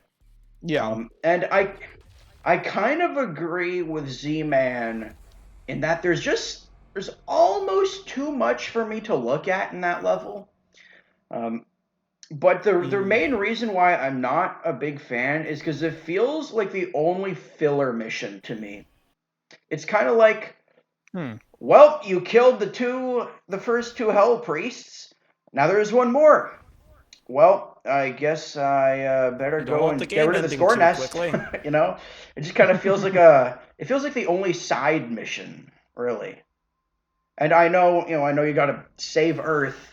But it's like I'm already focused on going to get the Hell Priests, you know? I don't know, it feels distracting to me. Then that's fine, because, like, you know, I mean, everyone's gonna have their least favorite level. Like, me personally, my least favorite level is Terrace Nabad. Not because it's difficult, but I felt like it was kind of the weakest one of them all. Yeah. I don't know. I just didn't really care for the scenery for it. Like, it's cool. I mean, Terrace Nabad looks fucking sick, and that's where you get the Crucible, and the Crucible is fucking amazing. I love it, even though it is really flawed. But I love that part of the mission where you can just go fucking nuts with it. But I felt like Terrace Nabad just kind of felt like, you know, it's a place. You know, there's no hellish look. You know, there's no chaotic stuff. You're just in a ruins, basically. Yeah, it's like the first True. place that the demons reportedly, like the first time the Slayer actually showed up. I actually And got you'd expect, and you'd expect a place that was attacked by the demons for the very first time would look way more hellish. Yeah. And it just looks like everyone just up and left. Actually begs the question, what happened to the portion of Argent and Nur that you That always bothered me, man. That yeah, always in drove me Doom nuts. 2016. Didn't they Whatever get a- happened to that place? Huh? I don't know. They never explain it is the problem. A lot of people point towards the giant red moon in the horizon, but that's not a solid answer, you know? No, yeah, because I think that's just that's probably just a red planet or some shit. Yeah, because I mean, fun all fact, I can planets do can to be say, red. oh, Yeah. yeah, like, I mean, like, there are times where, like, just the simple moon in an area or planet can be, like, your indicator as to what happened or where something is. For example, in Evangelion, you can tell that the third impact happened when the moon is all segmented in, like, red squares or something. You know what? I personally wanted was that like, when it came to like the campaign levels in 2016, I think 2016's level design is fucking awesome. But I Yeah. felt like the scenery didn't do I felt like the scenery didn't do it justice. Because Yeah. Sure. when I play Yeah. when I play a game that has hell in it, I expect to see some disturbing shit. Hell I was mean, way better in this game. I've played I played the Constantine video game. I played Silent Hill. I've played Doom 3, and each one of those games have a very like when I look at the hell in those three games, it makes me fucking shit myself a little bit. Like, oh wow, that's brutal. That's not fun. Like people Yeah, are that's going why through in and like they die. Snap That's not Map fun. that's why in Snap Map I tend to like change the what was it? The way like the colors for like the entire area, what's it called? Yeah, but then you look I at change it to the blueberry one because it gives it just a much darker atmosphere. yeah, Not and to mention it doesn't darken everything to the point where it's just like yeah, it impossible doesn't to see. exactly. Yeah, and that's another thing too, because like there were, I mean, Cavendish Sanctum is my favorite level of Doom 2016, and funnily enough, Cavendish Sanctum is the 6th level in Doom Doom 2016. Our complex is the 6th level in Eternal. So I'm a feeling that when Doom 3 comes out, the 6th level in that game is going to be my favorite. 666. Haha. No, but no, like Cavendish Sanctum, like I fucking love that level, but I do feel like Cavendish Sanctum didn't like, yeah, it looks like a heavy metal album cover, right? And whatnot, but I feel like the heavy metal album cover look is awesome, but that's I'm kind of looking for a hell that actually makes me go, oh shit, like I this prefer is some this serious shit. I prefer this new hell with a lot of the H.R. Giger style of architecture, Yes. with all the like the statues and No way, I all know, the I know people what. in the walls. The people on the wall. That's what I want, cause like No way, there's this guy that I saw a video about. The video title is I think it's called The Nightmare Artist. You're yeah, talking I know the Nightmare Artist. Beksinski. Yeah. He's actually one of my main Yeah. inspirations. But yeah, no, cause like when you play 2016, like Candra Sanctum and I guess Argentiner, but like Argentiner, the hell in general just feels so washed out. Like there's like no color, and when you get to like the other Yeah. hell levels, you're just walking in caves. Like those caves could be in those caves could be like anywhere, honestly. Give me a second. Yep. The rear end of a giant super Kako demon. I think we're. Yeah. Oh, sorry. Oh no, go ahead. I'll finish my thoughts later. I think Rear we're. end of super Kako. If there was any, like, here's the thing. For a game's art design to really blow my mind, it has to stop me from playing for a moment and make me just look at everything. And for me, that moment was opening the gates in Exultia in Hell. Yeah. Opening those three God, yeah. gates, and then you see the Tower of Babel, Necroval in the horizon. It was like, no, I got to take a moment and drink this in.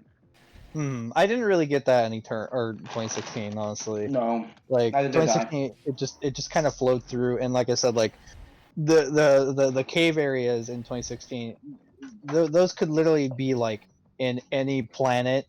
Like they literally could just be like an ancient cave system in an ancient planet. Like Or the rear end of a giant super Kako demon. yeah, probably. And I was like, I didn't really feel like hell was all that intimidating, because that's one of the things when I look for Doom is that I want Doom to look or hell to look intimidating, and even in the classic Doom games where like the textures are limited, hell is intimidating. Like hell is so fucking abstract. It's so bizarre. Like make it up in your head to see like what this would look like if it had like realer graphics and whatnot. And I don't feel like Doom 2016 did that really well when it came to the classic games, but I feel like Doom Eternal did that. Not Perfect. only But yeah, like one moment in a video game where I stopped and looked at where I was one in just about any like giant cathedral area in a game, because Yeah. often those off. But then it's like in the High Wall of Lothric in Dark Souls 3, where I noticed like, holy crap, there are people attached to these trees. Yeah. Fused into the trees, like they Oh, are the God. tree. Yeah, and that's attention to detail. Yeah, and that's what I'm looking for when I play a game that has that has hell in it. Is I'm looking for a hell like the Constantine game, like the version of Constantine hell is it just looks like Earth, but everything is on fire, everything is rust, dust, and guts essentially, and there's like cars everywhere. Like it's basically hell. It's basically Earth if Earth was like next to the sun, essentially. Yeah. And it's fucking unnerving. It's actually unnerving as fuck. Holy shit. And yeah, like it literally makes you look around and go, oh my god, this is. Hold on, I gotta Well, it see also what- has like a this darker is fucking implication of what hell is. Yeah, it's a way darker implication of what it is. But yeah, like I have my own little version of hell, and it's like much of the colors tend to be like grays and stuff, but when things really pop, it's like with rivers of blood or fire. Not to mention the fact that like if one is to learn the story about like my version of hell, it's like the reason why the grounds are so gray and everything looks so dead is because of many civil wars that have been fought in hell. So I was actually running a Dungeons and Dragons with some friends of mine, Sure. and I was putting them in a world where they were basically Templars fighting off technological demons, and my idea of hell, and they didn't get to hell yet, but my idea of hell for that world was basically this giant dark tech metropolis where souls are basically like brain activity put in like pain loops. But yeah. Anyway, But I also have I like digress. these little things. I also have these little things in the stories called ancient demons, and what they are is they are just demons, but they existed before hell was created, and they chose to stay in the overworld. In which their version of what they want hell to be is more akin to that of what we normally see. Okay. But I digress. So right, we're on the campaign. I love the final boss, but I also think maybe a bit more could have been done with the sections before the Icon of Sin. Yeah, I honestly think we could have had the like fighting another on the big buildings. demon and Oh, yeah, I wish you're- we could have had you're- like. I think we should have had a bigger demon encounter on that little bridge. Yeah. You're definitely. talking about like Final Sin. not the boss itself, but like the build up to the Yeah, boss fight. exactly. I think that's a fair point because I'm I mean, not the gonna lie, scene like looks great. yeah, it looks great, and the encounters are fucking insane. Like it's not that. I think what it is it's the presentation of it. Like when you go into that area after the bridge, you don't know that's gonna be the room with the Icon of Sin. Yeah. You have like no idea it's gonna. But to be fair, like it's the same way with like Con Maker. Like you don't really know that elevator is the that's gonna take you up there, but no, because because that bridge, I do feel like there should have been more on the bridge. Because every time I play that level, all I do is take a BFG shot and I just shoot once, and then I don't have to deal with anything over there because I'm just like, yeah, I'm good. Like I know a lot of people are like, oh, I'm so cool, I don't use the BFG or Crucible, and my whole argument is that if you're gonna give me a super weapon, I'm gonna use it because I want to get the most out of it. You know, like I could care less if it's about skill. If it's about like I'm gonna prove myself because I don't need the BFG, which I don't.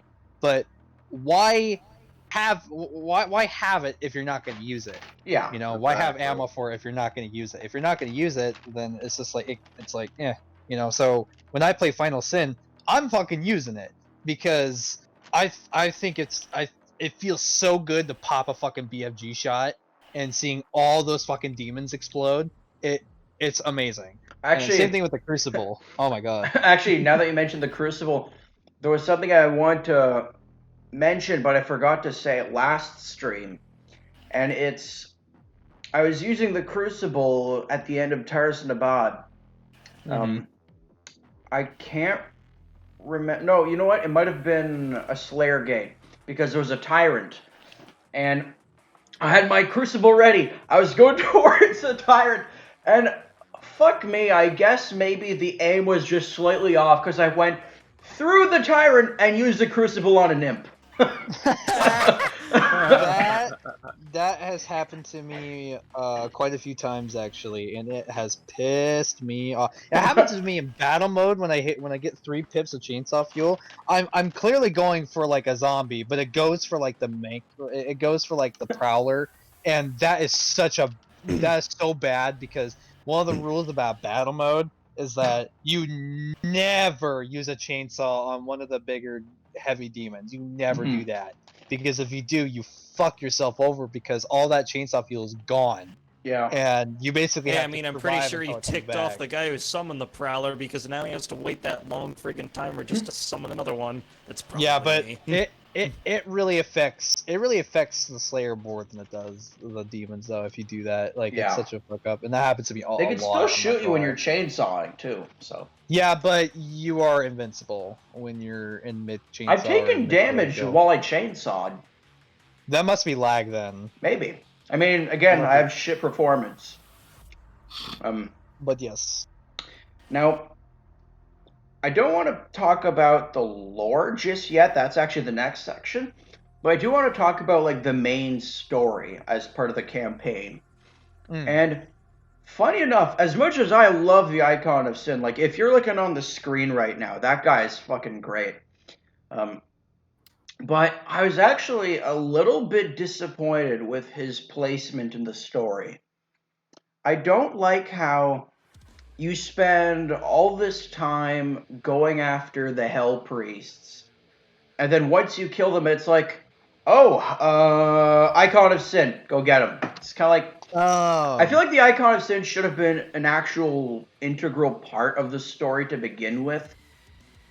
You know what I mean? Yeah, like the only other like foreshadowing to him is when the Betrayer gives you that thing and says Exactly. to He put just in the kind of room. comes that's out the of only nowhere. foreshadowing. It feels like two different stories, you know? That's a fair point because you know, I mean I knew the Icon of Sin was gonna appear. Oh, of course. Like, I was like, yeah, it's gonna happen. I think the thing that because I'm not gonna lie, because the Icon of Sin fight itself is a perfect one-to-one recreation of the actual original fight from 2. Like, you're literally sitting there running around this huge arena while he's spawning a fuck ton of demons, and you have to get the right time to shoot at him. It's literally a perfect recreation of the Icon of Sin fight from 2. It really is. Like, it's on the fucking nose, except you're not specifically shooting him in his head anymore. I think my whole thing was, I think it's a bit disappointing to give him a human shape. I think because if I gotta be honest, like the human shape is really nice because it can translate really well with like a bunch of the demons and whatnot, you know. But have you seen the final boss fight for Brutal Doom at all? Yeah. No. I know which one you're talking about. Yeah. It's like there's a specific campaign for Brutal Doom where they give the Icon of Sin a body. Yeah, they give him a body, and he's got like 6 arms. It's like spiky. It looks skeletal, and it looks fucking hyper. It looks hyper demonic. It's the Hell on Earth starter pack. See, I was actually Oh shit! I just learned that there is an animation for killing the Marauder with a crucible. so I was actually thinking about you saying that, Jooztin. And I'm thinking maybe the reason why they went with like the basic body is for a few reasons.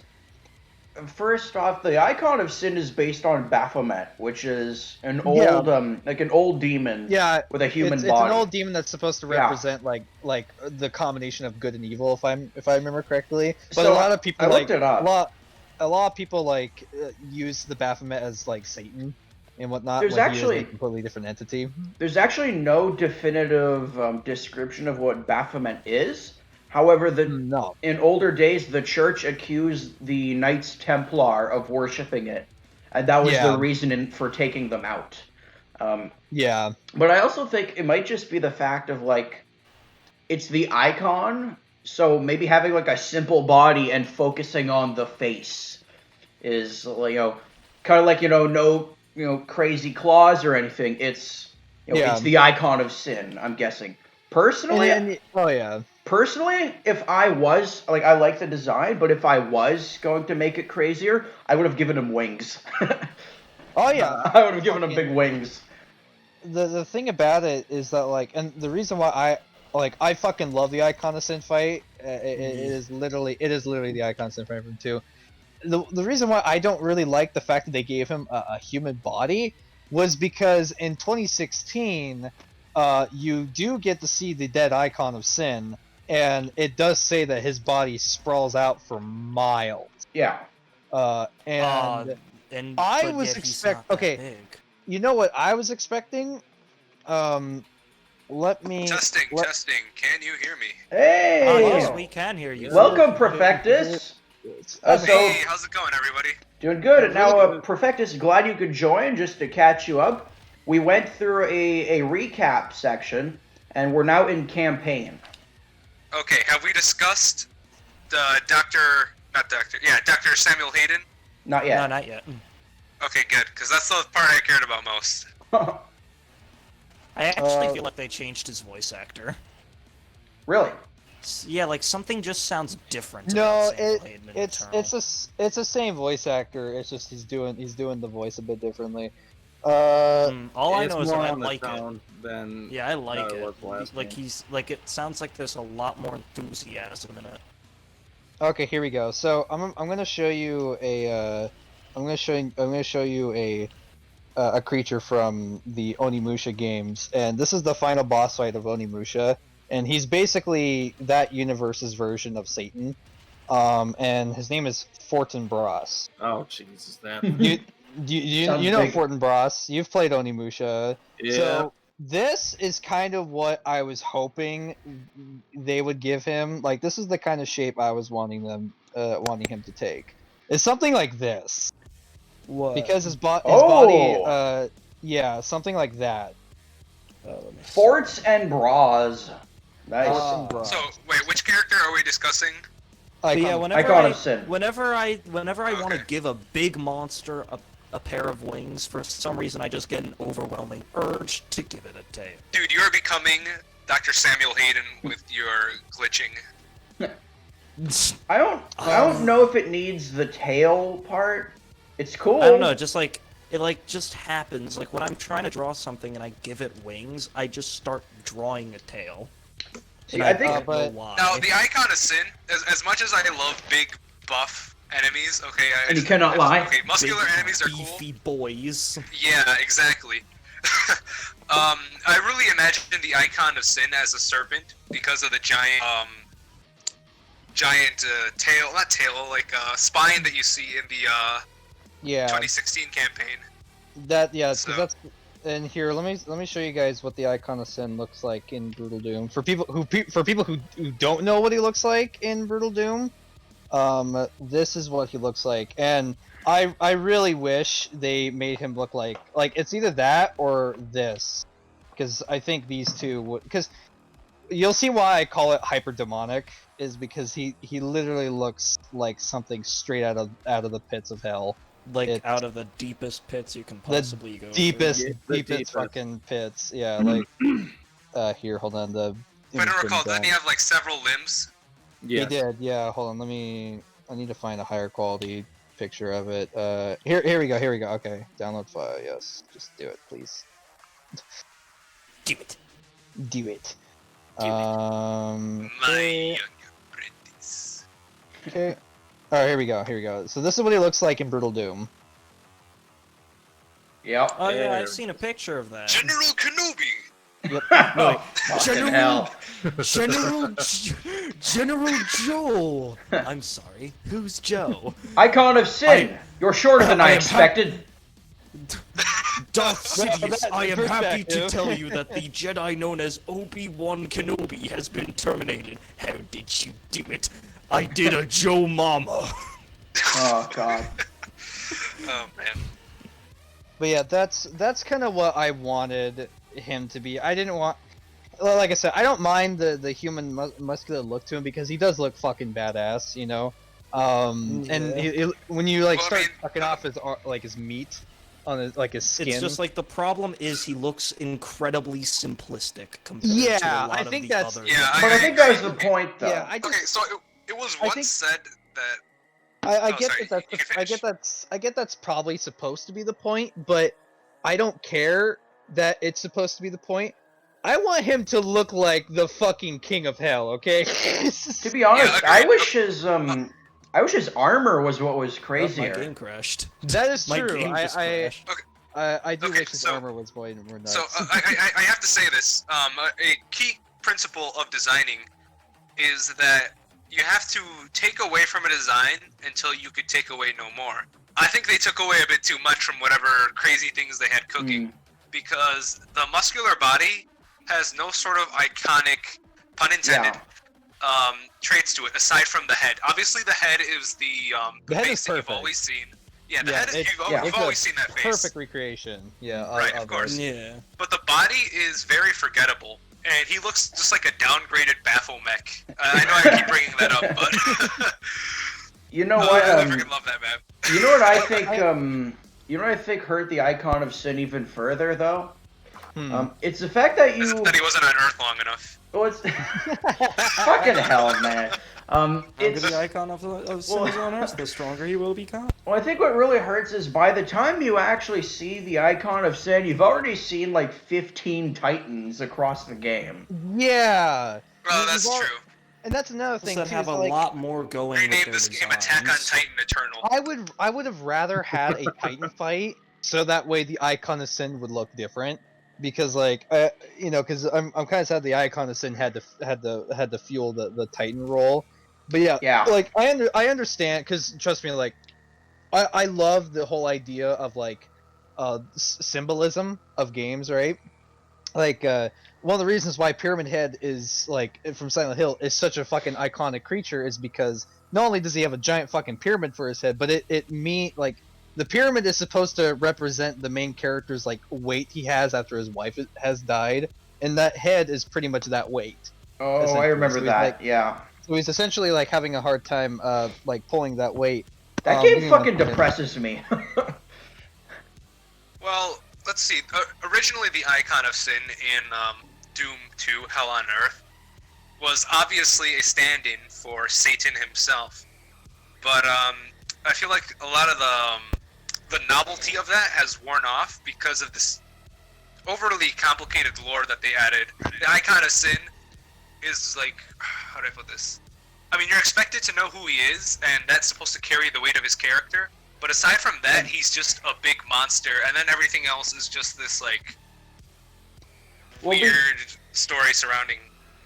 Yeah, like I don't we'll be getting more into this in the next section, which is gonna focus on Codex. Nah, you're fine. But personally, I don't. Yeah. Aside from maybe the armor, I don't have much of a complaint with the Icon of Sin's design. I do actually kind of like the simplicity of it. My complaint actually comes more from not so much what Doom Eternal did, but what 2016 did with the Icon's lore. Because personally, I think it's kinda maybe a little lame. And let me explain myself. So, the Icon of Sin is the reincarnation of the Betrayer's son. Yeah. He was turned into the icon of sin through a deal made with the betrayer. Here's my question. How many... Oh, did someone leave? Oh, there we go. Poopy stuff keeps happening. So, here's my question.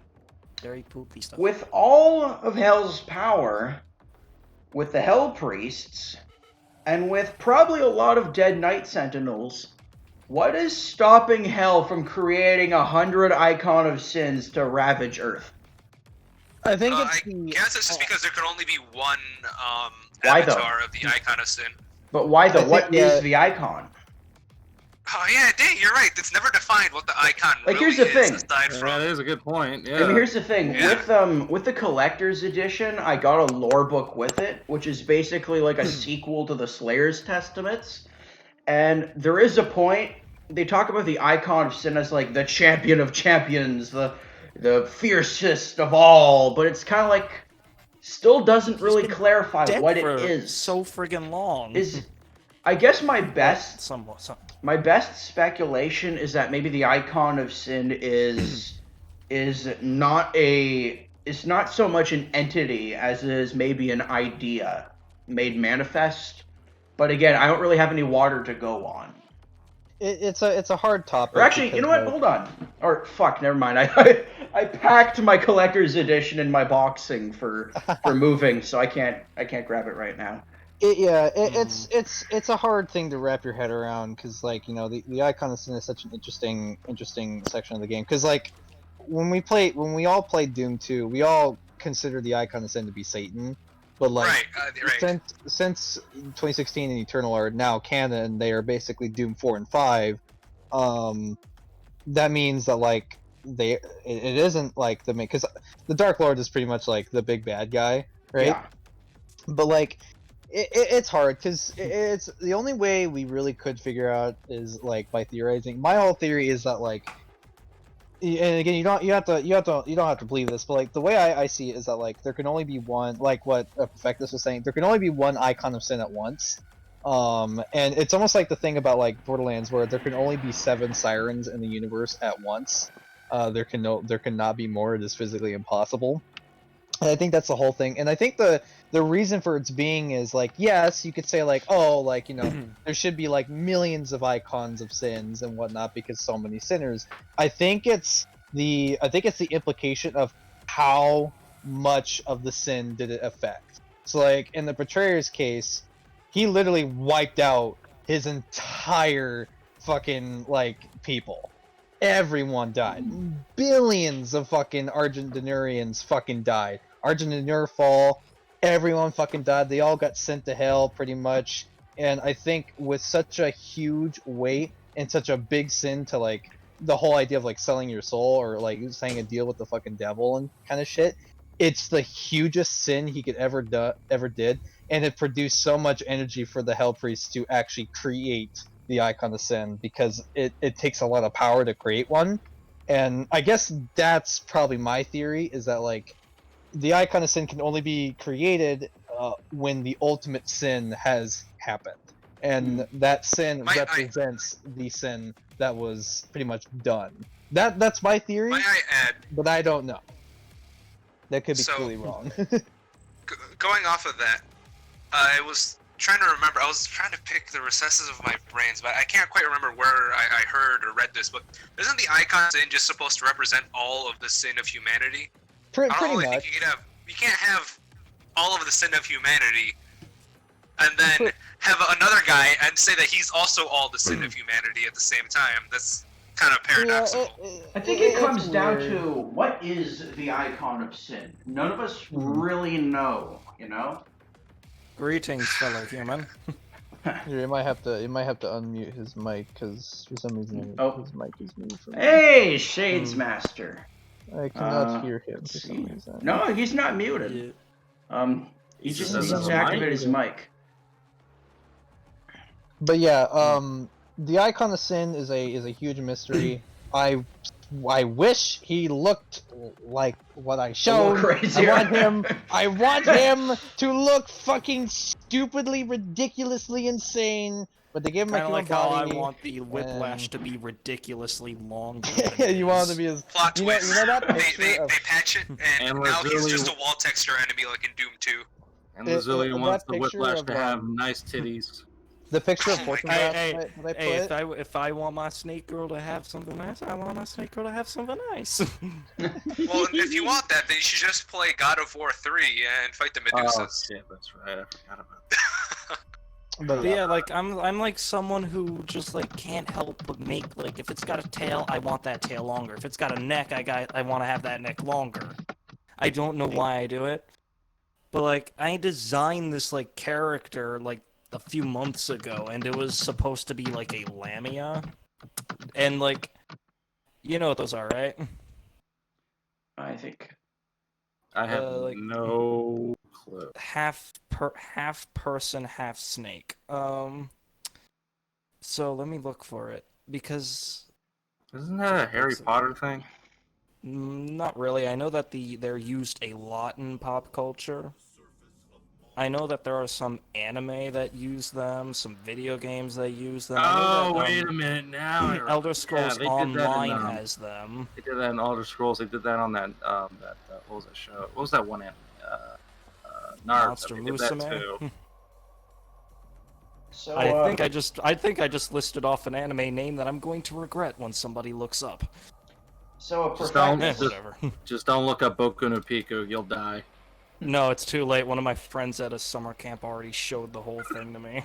So The whole thing. talk You about just that. sat there and watched the whole thing. Like you Ah. didn't object once it started getting Because- weird.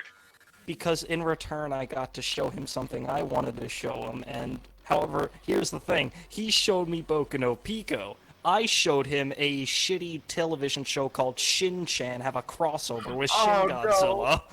Oh, man. So it's like almost not even worth it, especially looking back on it now and realizing just how bad that episode was. It just wasn't worth it. is your It's like is your mic working when there, Donald Trump Shades? said, "This has been the worst trade deal in the history of trade deals, maybe ever." So Profectus. Yes. Do you have a favorite mission or least favorite mission?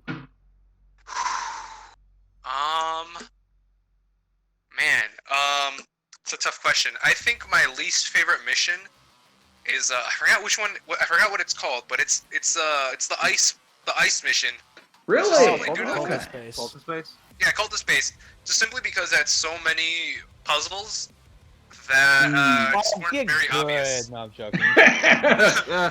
No. You good fucking weakling. It's not the execution of the puzzles. There's a lot. Once you know what a puzzle is supposed to do, doing it is easy. But just a lot of them didn't have. Actually, obvious- the comic I mean- solving mechanics. Like, get it right. I'm just kidding. Oh my god. Well, I mean, like, people complain about platforming. Honestly, Yeah, I can hear you. platforming, it's fine. Okay, it's an obstacle, but it depends on movement. A lot of the things in the cultist based made me feel like I was playing Doom 1 and Doom 2 Hell on Earth in a bad way. You know, like that feeling when you are like basically just punching random walls in those old games, looking for the skull keys or opening some sort of door. That's what I felt like on the cultist base. Sorry. And Sorry, can I stop you there for just one moment? Sure. Shadesmaster, give me a sound test. Testing 1 2. Can you Okay. hear me? we can Awesome. hear you. All right, Profectus, going Greetings. ahead. I think that was just the last thing I was gonna say about the cultist base. Did you also ask about favorite, or did you just say least favorite? Oh yeah, your favorite if you have one. My favorite is Final Sin. Oh, of course. Yeah, honestly, Final Sin's gotta be my favorite as well. Just simply due to the atmosphere that it provides. That level is just fucking insane. It's, The buildings. in my opinion, the level's a little bit on the short side. Okay, well, I mean, okay, I'll be honest. I am a sucker for dark blue atmospheres in a nighttime environment. This Oh, is the yeah. thing I like. So You're gonna love the DLC. Not to mention get a good neon light going on in there, and you just got art if you get a good neon light in a dark environment. Those Indeed. DLC pictures looks. Oh, believe me, we're gonna talk about those. My favorite is the oil rig. I love the look of the oil rig level. That looks so fucking amazing. But yeah, So I just sent like an image, and it's just like this was the first ever like back when I was like 6 or something. I created this thing, and I think it's where I started the idea of everything must be longer because like it's just like long neck, tiny head, tiny body, long ass tail. It's just So, oh, by the way, that looks freaking awesome. But I was gonna ask a question to Lazuli here. alright. I know we're discussing campaign. Yep. Does that include characters, or are we gonna wait for that? Yeah, just basically Codex material is going to be for the next section after this one. Like the more deep, complex shit that we'll get into. But if you want to talk about like shooting a hole into Mars and all that, then yeah, we can do that. Can't just shoot Okay. A hole into Okay. the surface of Mars. Okay. I just had to. I'm pretty sure I mentioned this already in the last podcast, or what do you want to call this? But Samuel Hayden was just absolutely my favorite character in Doom 2016. 2016. Yeah. Just this idea of the character who is saying he's doing this for the good of humanity, but is also pulling some shady crap to get there. That's just Yeah. very amusing to me. That's just. I only poo-poo farted for the good. For the good of Yes. humanity. Yeah. Samuel- Okay, Samuel, that meme is really about 2016 Samuel Hayden. He doesn't even go there in Doom 2. Now, I understand that it's because he realized he's screwed up, and he's not even trying to pull anything anymore. He just wants to get rid of those demons. But a lot of his personality is just kind of funneled into just some kind of negative Nancy comments, like Yeah. you can't just shoot a hole into Yeah. the surface of That's Mars. Yeah, true. What everything happened- he says suddenly becomes, and like he just gains a condition in which everything he says will one day become a meme. I That is have a weapon, I not a actually I actually have kind of a bit of an issue how they did him in, I agree. in Eternal, because like, you know, I still love him, and he still has some of the funny. I do love how he just loves to try to piss the Slayer off, you know, trying to like, Oh yeah, be like, obviously. oh, you're the reason why all your people are dead. Oh, you can't just fucking do that. Oh, don't shoot a fucking hole. Well, I in mean, it's Mars, you because the dumbass. Slayer doesn't listen to him. He The doesn't Slayer listen doesn't to him. listen to He's him. like, you motherfucker. But I think the Let me fact say that something that'll make you mad. I mean, in 2016, he was an exposition bot. You know, like he would sit there and tell you like, oh, this and that and all that. But I think the fact that they like, because I was expecting to like meet him, and Now he's I was nothing but exposition. now he's nothing but yeah. They turned Yeah. him literally into such an exposition bot. And I wanted to actually like yeah, he's broken, but I was expecting him to get like repaired and whatnot, you know. Right? I And wanted maybe- to fight and alongside I him, was, really. Like, I Yes. wanted to fight him in general. so here's I my. wanted, Beat I him wanted into to submission. He fight had the him. crucible. He's supposed to use it. Oh man. So I'm here's very my, mad about um, that. See, Here, that I just have begs this the super question, sword. like, how let did- me put it in here and wait for the Slayer to come Like, pick it up in 8 months. Exactly. Like, that pings the question. Then how the fuck did he just get like destroyed? Like he's got the big ass demon sword.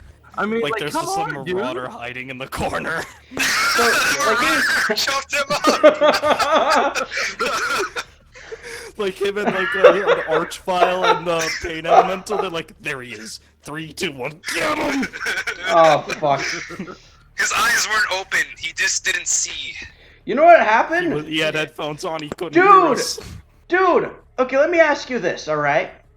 If you encounter a Marauder, when did you use the Crucible and the Crucible only to kill a Marauder?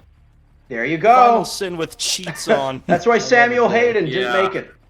Alright, so here's my issue. So Samuel Hayden in Doom 2016, he had a sense of like confidence and control over you.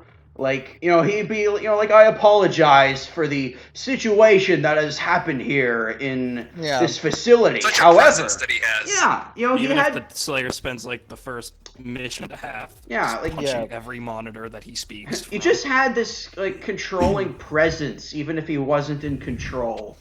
And then here's the thing, okay? He sends you to hell to free the wraiths and kill a spider mastermind, and then he brings you back after you close the portal, takes your crucible, and sends you off. And then the next time you meet him, it's just like, all right, you got to get to Mars. It's like, whoa, no, hold on, Mr. Hayden. Yeah. Hold on, we have some unfinished business to take care of. Exactly. Exactly. Please 'cause don't it- throw me in that portal. Yeah. No, but like, I had the same issue because like, it's interesting to see that Samuel like got destroyed and whatnot. But what I was kind of expecting was like, even though he's all destroyed and getting repaired, I was expecting him to like talk to us while he was getting repaired. Yeah, I and want him to whatnot. like remark on the previous game. I wanted some conflict. That's what I wanted. Yeah. I wanted to see some conflict between him Testing. and the Testing. 1, Slayer. 2. Yep, good to go, man. Hello. All right. Cool. But Sorry. like, yeah, like you just you just you put him, you grab him, you throw him in the portal, put him in your ship, and then he's like, "Oh, okay, I'm here now." Are we let gonna me acknowledge the run fact your that they shit. live together now? Yeah, Yeah, I mean, the longer the that'll- icon of sin is on Earth, the stronger it'll become. By the way, did you know if the longer the icon of sin is on Earth, the stronger it'll become? Hey, wait, Doomslayer. Longer. The longer Then- the icon of sin is on Doomslayer, Earth, the Doomslayer, stronger he will be. Doomslayer. The longer de novo anti-cheat is in your system, the stronger it will become. Oh no, no! Hey, I mean that would be a time Did, where the information was useful. Say, did any of you guys see that that SFM edit on YouTube where Samuel Hayden, he's in the meeting with a bunch of people Yeah. and they're Yes. firing Yes, I him? love that one. Samuel Hayden, you're fired. No, I'm not. I'm not. We had a vote this morning. You can fly wherever you want, but once you leave, you will not be stepping 1 foot into a UAC facility, not even for coffee. Not even for coffee. You can't do this to me. You know how much I've sacrificed. Oh, I love it. I love it. But yeah, like You're Samuel, out, Norman. I think Samuel honestly got. Yeah. I think unfortunately they had such a great character, and now he's just kind of ridiculous. Because I mean, like, He got the Ghost Piccolo from- treatment. no, he turned Yeah. into the one thing they were trying to not do, and that was to have exposition on you like nuts. You know, Like, the problem, you know what he is? And it's How the many of you same- guys like Dragon Ball Z? and it's the same Yeah. thing with. I've never it's really the been same the biggest thing. fan. It's the same Yeah, thing but with you still- 2016.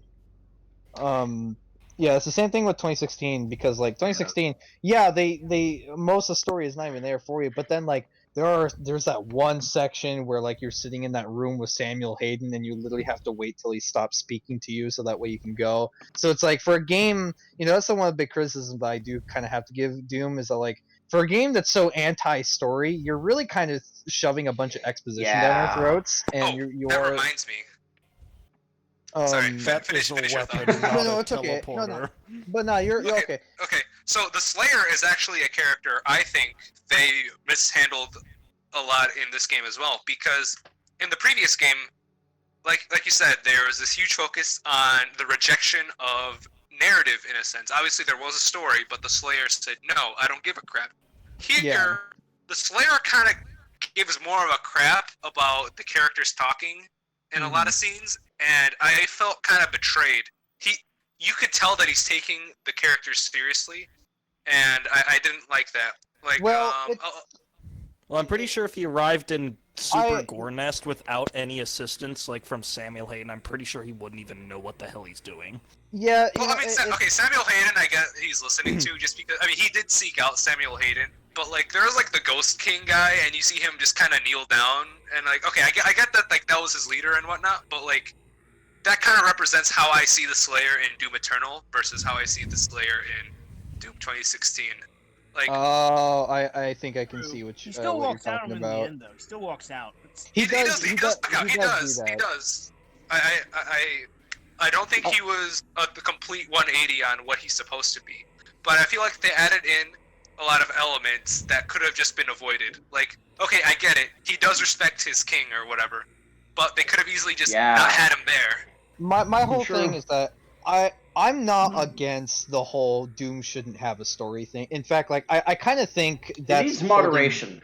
I think that's kind of holding back a lot of what they could do. That like with all this fucking shit in the Codex, you know, like I think a lot of people going like, I don't want story in my Doom. I think that's really holding back such a fucking amazing universe because Yeah, and like the Doom problem should is have a now if story. you wanna, The Slayer shouldn't care about it. yeah, like if you you're- want to do the story, if you want to do a story, I don't want to sit down and spend 3 hours going through the what? Codex. yeah, like You know what? and When I understand we- that because like I you know, think don't- there should be scenes where you have the option to just walk out on the characters talking to you. You could like sit down and just listen to it if you really want to hear the story. But like you as the telepathy. Slayer have the option to just walk away. Telepathy.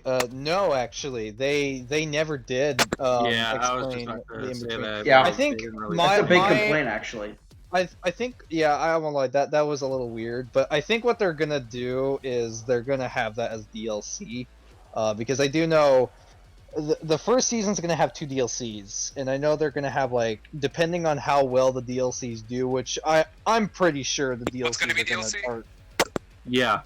I theorize that like because we didn't see the transition between 2016 and like the in between 2016 and Eternal, my guess is that they're gonna have a DLC where you get to kind of understand and see what happened between the 2 games.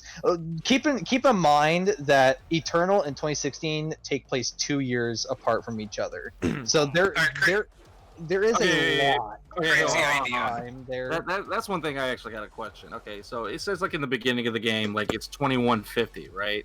Mhm. Okay, then is there like another time lapse that happens? Because it literally says. I think if because you you're take talking notice- you're gonna talk about that lady who says 2163 Exactly. or something Like what the hell is that all about? that. Okay, I don't know how to explain that. Dimensional travel, my friends. It's a weird maybe- concept. Hey, Maybe so I that- just want maybe- to. I want to ask the group here. Are we good with campaign, or did we want to move into the Codex section of I things? think yeah, I think Yeah, I we're- think Yeah, now I we're mean, just- Codex? I'm pretty Yeah. involved on the campaign It seems like we're myself. pretty, we're kind of organically going there, so we're gonna go ahead and jump into Codex. All right. All right. Well, I'm actually gonna have to jump out now, so I'll catch you guys later. Appreciate the Alright. time here. All I'll right. probably have to. All right, I'll man. probably Yeah. have to jump out too in a bit, but I'm glad I yeah. didn't miss it. I had my only time the zone Codex. mixed up. I thought I got to make my Samuel Hayden references. I'm good. All right. There you go. If only, Peace out, you guys. if Peace only out. the codexes could explain the Pain Elemental 6 buttholes. That's Here true. we go. But no, Yeah. You can't just shoot a hole into the. I think. And he cut out. He cut out as he left. I think so with that whole like thing that was Psycho that was they was talking about like the whole like audio log saying it's like 2163. I don't know how to explain that, to be honest. I think that must have just I been a mean, was mistake. there like some kind of year gap in like the duration of the game, I and have we two- didn't know about it? I have Damn, two she theories, but that- started like that one lady on our complex just started like as you go Sucking through the the level, you Slayer's realize she's she was just starting to simp for him. She's sucking his dick like crazy. And Like it's at really this point in cringy, time, way. like at this point at this point in time, like we should just at least know what she looks like at this point. So Welcome to the stream, Liz. So yeah, so Sorry. Doom I have Eternal's two- about to go from rated M to rated A. Fuck. I have two theories as to why that could have happened. The first one is easy. They probably just like forgot that the game takes place in 2150, and they wrote the line as 2163. That's a possibility. That it was just an error, you know. The second thing is that because Doom is going the dimension route where there are multiple dimensions of the same universe. I'm kind of which- skittish about that. That That kind of scares me a little. I am too, but personally, like, I know a lot of people will not agree with this. I actually like stories that are fucking stupidly complicated. I do. I just find them appealing for some For reason. me, it depends on I what it love all is. the details. And for me, Doom just has like a shit ton of fucking amazing lore. Like I love it. I really do. I think Doom's lore is fucking sick for how simplistic it is.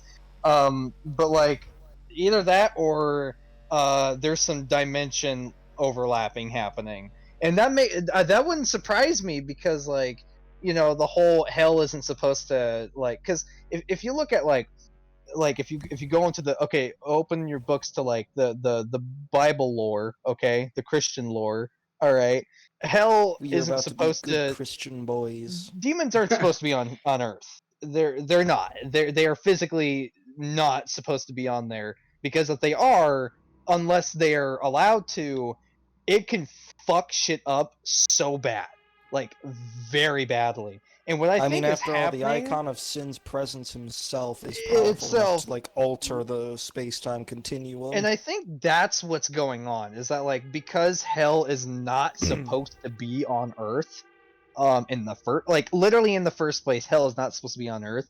It's fucking up the quantum physics of reality.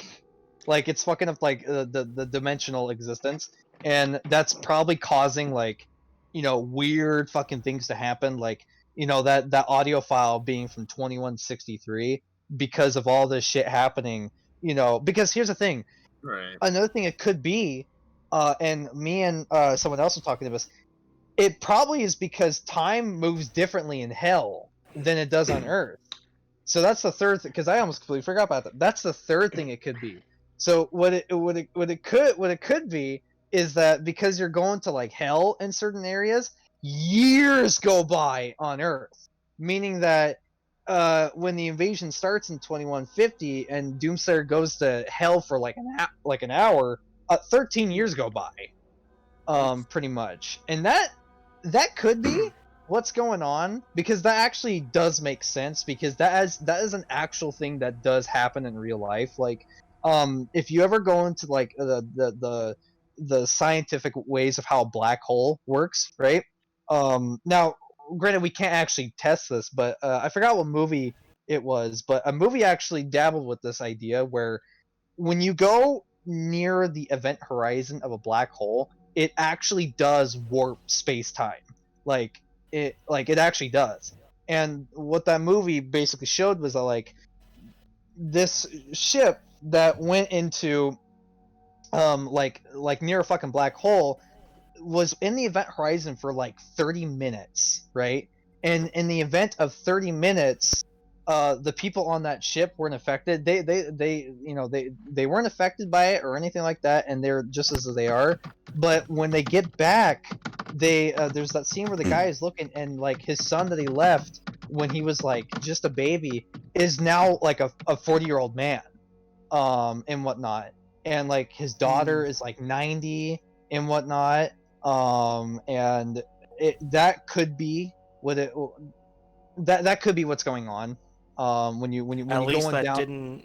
when you at go least that down to the didn't quantum happen when the physics Icon level. of Sin was brought to Earth. Yeah. But At least it's that fucking didn't weird. happen. But here's the thing, man, is that like here's the thing, man, is that like no game or no piece of media is gonna have the most coherent story ever, especially when you fucking go into the dimensional loop that Doom is. Of course it's gonna be all over the place. Of course it's gonna be convoluted as shit. Almost every single game I play, there are so many issues with the story. There's so many weird loopholes and whatnot. And I think that's just kind of the nature of stories in general. I'm not saying that there aren't perfect stories out there that are really straight to the point, but In most Twilight, if you dare rear your ugly head, I'm going to shoot you. but in most media, when you have a game like Doom, or you have a game like Devil May Cry or fucking Final Fantasy, for Christ's sake, Yes. Final Fantasy is still a better love story than Twilight. Jesus Christ, man! Like when you go into the whole like lore and story and shit like that, yeah, it's fun. And like Doom in general, like it's not really a game that's meant to like be a story. Like the whole like John Carmack thing, like a story in a video game is like a story in a porn movie. It expects to be there, but it's not really important. I don't really agree with that. Like, I understand where his sentiment is coming from, but the only reason why he said that was because back in the day, you weren't really playing games for story. You were just playing the game for the game, because games didn't really get up to the level that they are today. And I'm not saying that like like all games should have a story, but like one of the things that carries a great after all, game Super Mario is exists. one of the things that carries a great game is a great story. And I'm on the side of like, if the game isn't like a walking simulator, like you could say like fucking Death Stranding, God Yeah, of I War was just 4, about to say Last that. of Us, Uncharted, they're movies. Sometimes Metal Good Gear fucking Solid 5. games. Good fucking games, like fucking top tier, great fucking games. I've played every single one of the ones that I just listed off, and they're all fantastic. But like, I'm playing a game for the gameplay more than I am the story. But the story is the cherry on top of the great gameplay. Yes.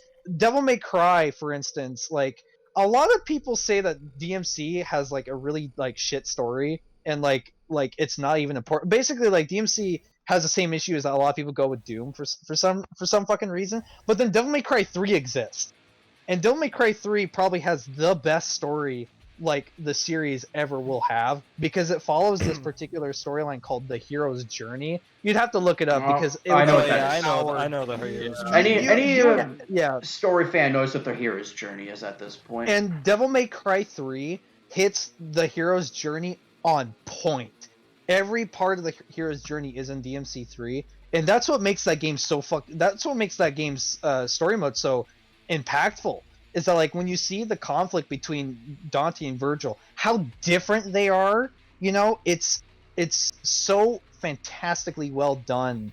And you see these characters change and whatnot. And like it's fucking great. Doom, on the other hand, it doesn't really need a story, but I feel like the story is that cherry on top that just makes it way more interesting. Because like if Doom didn't have a story, I'd play the game, I'd do the gameplay, and it's like, yeah, this is great, but man, it'd be really cool if there was like something that actually backs up all this stuff. And that's why I'm happy it's there. But I'm also happy that it's not the levels of The Last of Us, where you're literally fucking having to sit down. Like I played Gears of War recently. Every fucking room you go into, Marcus takes his fingers and go, Delta, meet me at Alpha Point. What's my destination? I fucking hate that shit. Like, let me play the game. Let me play the game. Delta. I think a game like God of Play. I think a game like God of War, like God of War 4 is a good game, but I don't think it fits as a God of War game. That's a great analogy of it, because God of War Begs 4. the question: what was the change? What was the reason behind the change in mythologies that they were covering? I guess I thought that should have been something else. God of War with Greek God of War mythology. God of War went the same route as Doom pretty much did. Was that like you couldn't really do much with that one universe, so like, oh, let's make a whole dimension thing where there's multiple different gods. That's why like a lot of games fucking do that, and Yeah, of course like I said as well. There too. Yeah, like I said, that shit's always gonna get convoluted, no matter what you do. But it's fun, like fuck it, like if it's gonna be convoluted, fuck it, Like yeah, I made can't be perfect with it. Like I made like tons of different godlike characters, and then I decided, why not create a type of thing that is strong enough to kill a god without being called a god? But yeah, man, like the whole sentiment of like like this whole thing, like Doom shouldn't have a story, whatnot. I really disagree with it, but like I'm on the level of like there needs to be a story there, but that doesn't mean that the story needs to be shoved in your face. Like games like God of War. Like God of War, for instance, I played that, and to me that is a fucking awesome game, and when you get the Blades of Chaos spoilers, it feels like God of War. But the problem that game has is that it's so different compared to the hack and slash game. Like if Devil May Cry did that, where you're playing as Dante and you're fucking sitting there like telling Nero what to do, get the wood, you fucking hipster bitch. Boy. Like Boy. that would really go against like everything Guts. Devil May Cry was trying to be. Yeah, it would And- be like changing the playstyle of Dark Souls to like Yeah. something like Yeah. Final Fantasy. And that's another game too. Is like Dark Souls, fucking story is all over the place. It's fucking convoluted Yeah, as shit. it is. But it's a great fucking game. So like, why should it matter? You know, if the game is great and it's got some interesting tidbits of lore, you know, that's enough for me. I don't expect it to be perfect because, quite frankly, nothing is perfect. Quite frankly, Oh, yeah, did you know every that, single game is not perfect in the slightest. Fucking Resident Evil, holy shit, that game's lore is convoluted as hell. So I Oh, want yeah, to. did you guys know that in Dark Souls 3, during the early development, the boss known as Pontiff Sullivan was originally planned to be the final boss? Oh, was he really? One of the reasons why is because just about everything in the game ties to him in some Ties way. to him. Dancer of the Boreal Valley, a boss that you fight after fighting him in this game. Her lore ties back to him, to which he sent her out as an outrider knight after she was once a dancer. Same thing for the Vord of the Boreal Valley. Same thing for Aldrich Devourer of God. Same thing for all of Irithyll.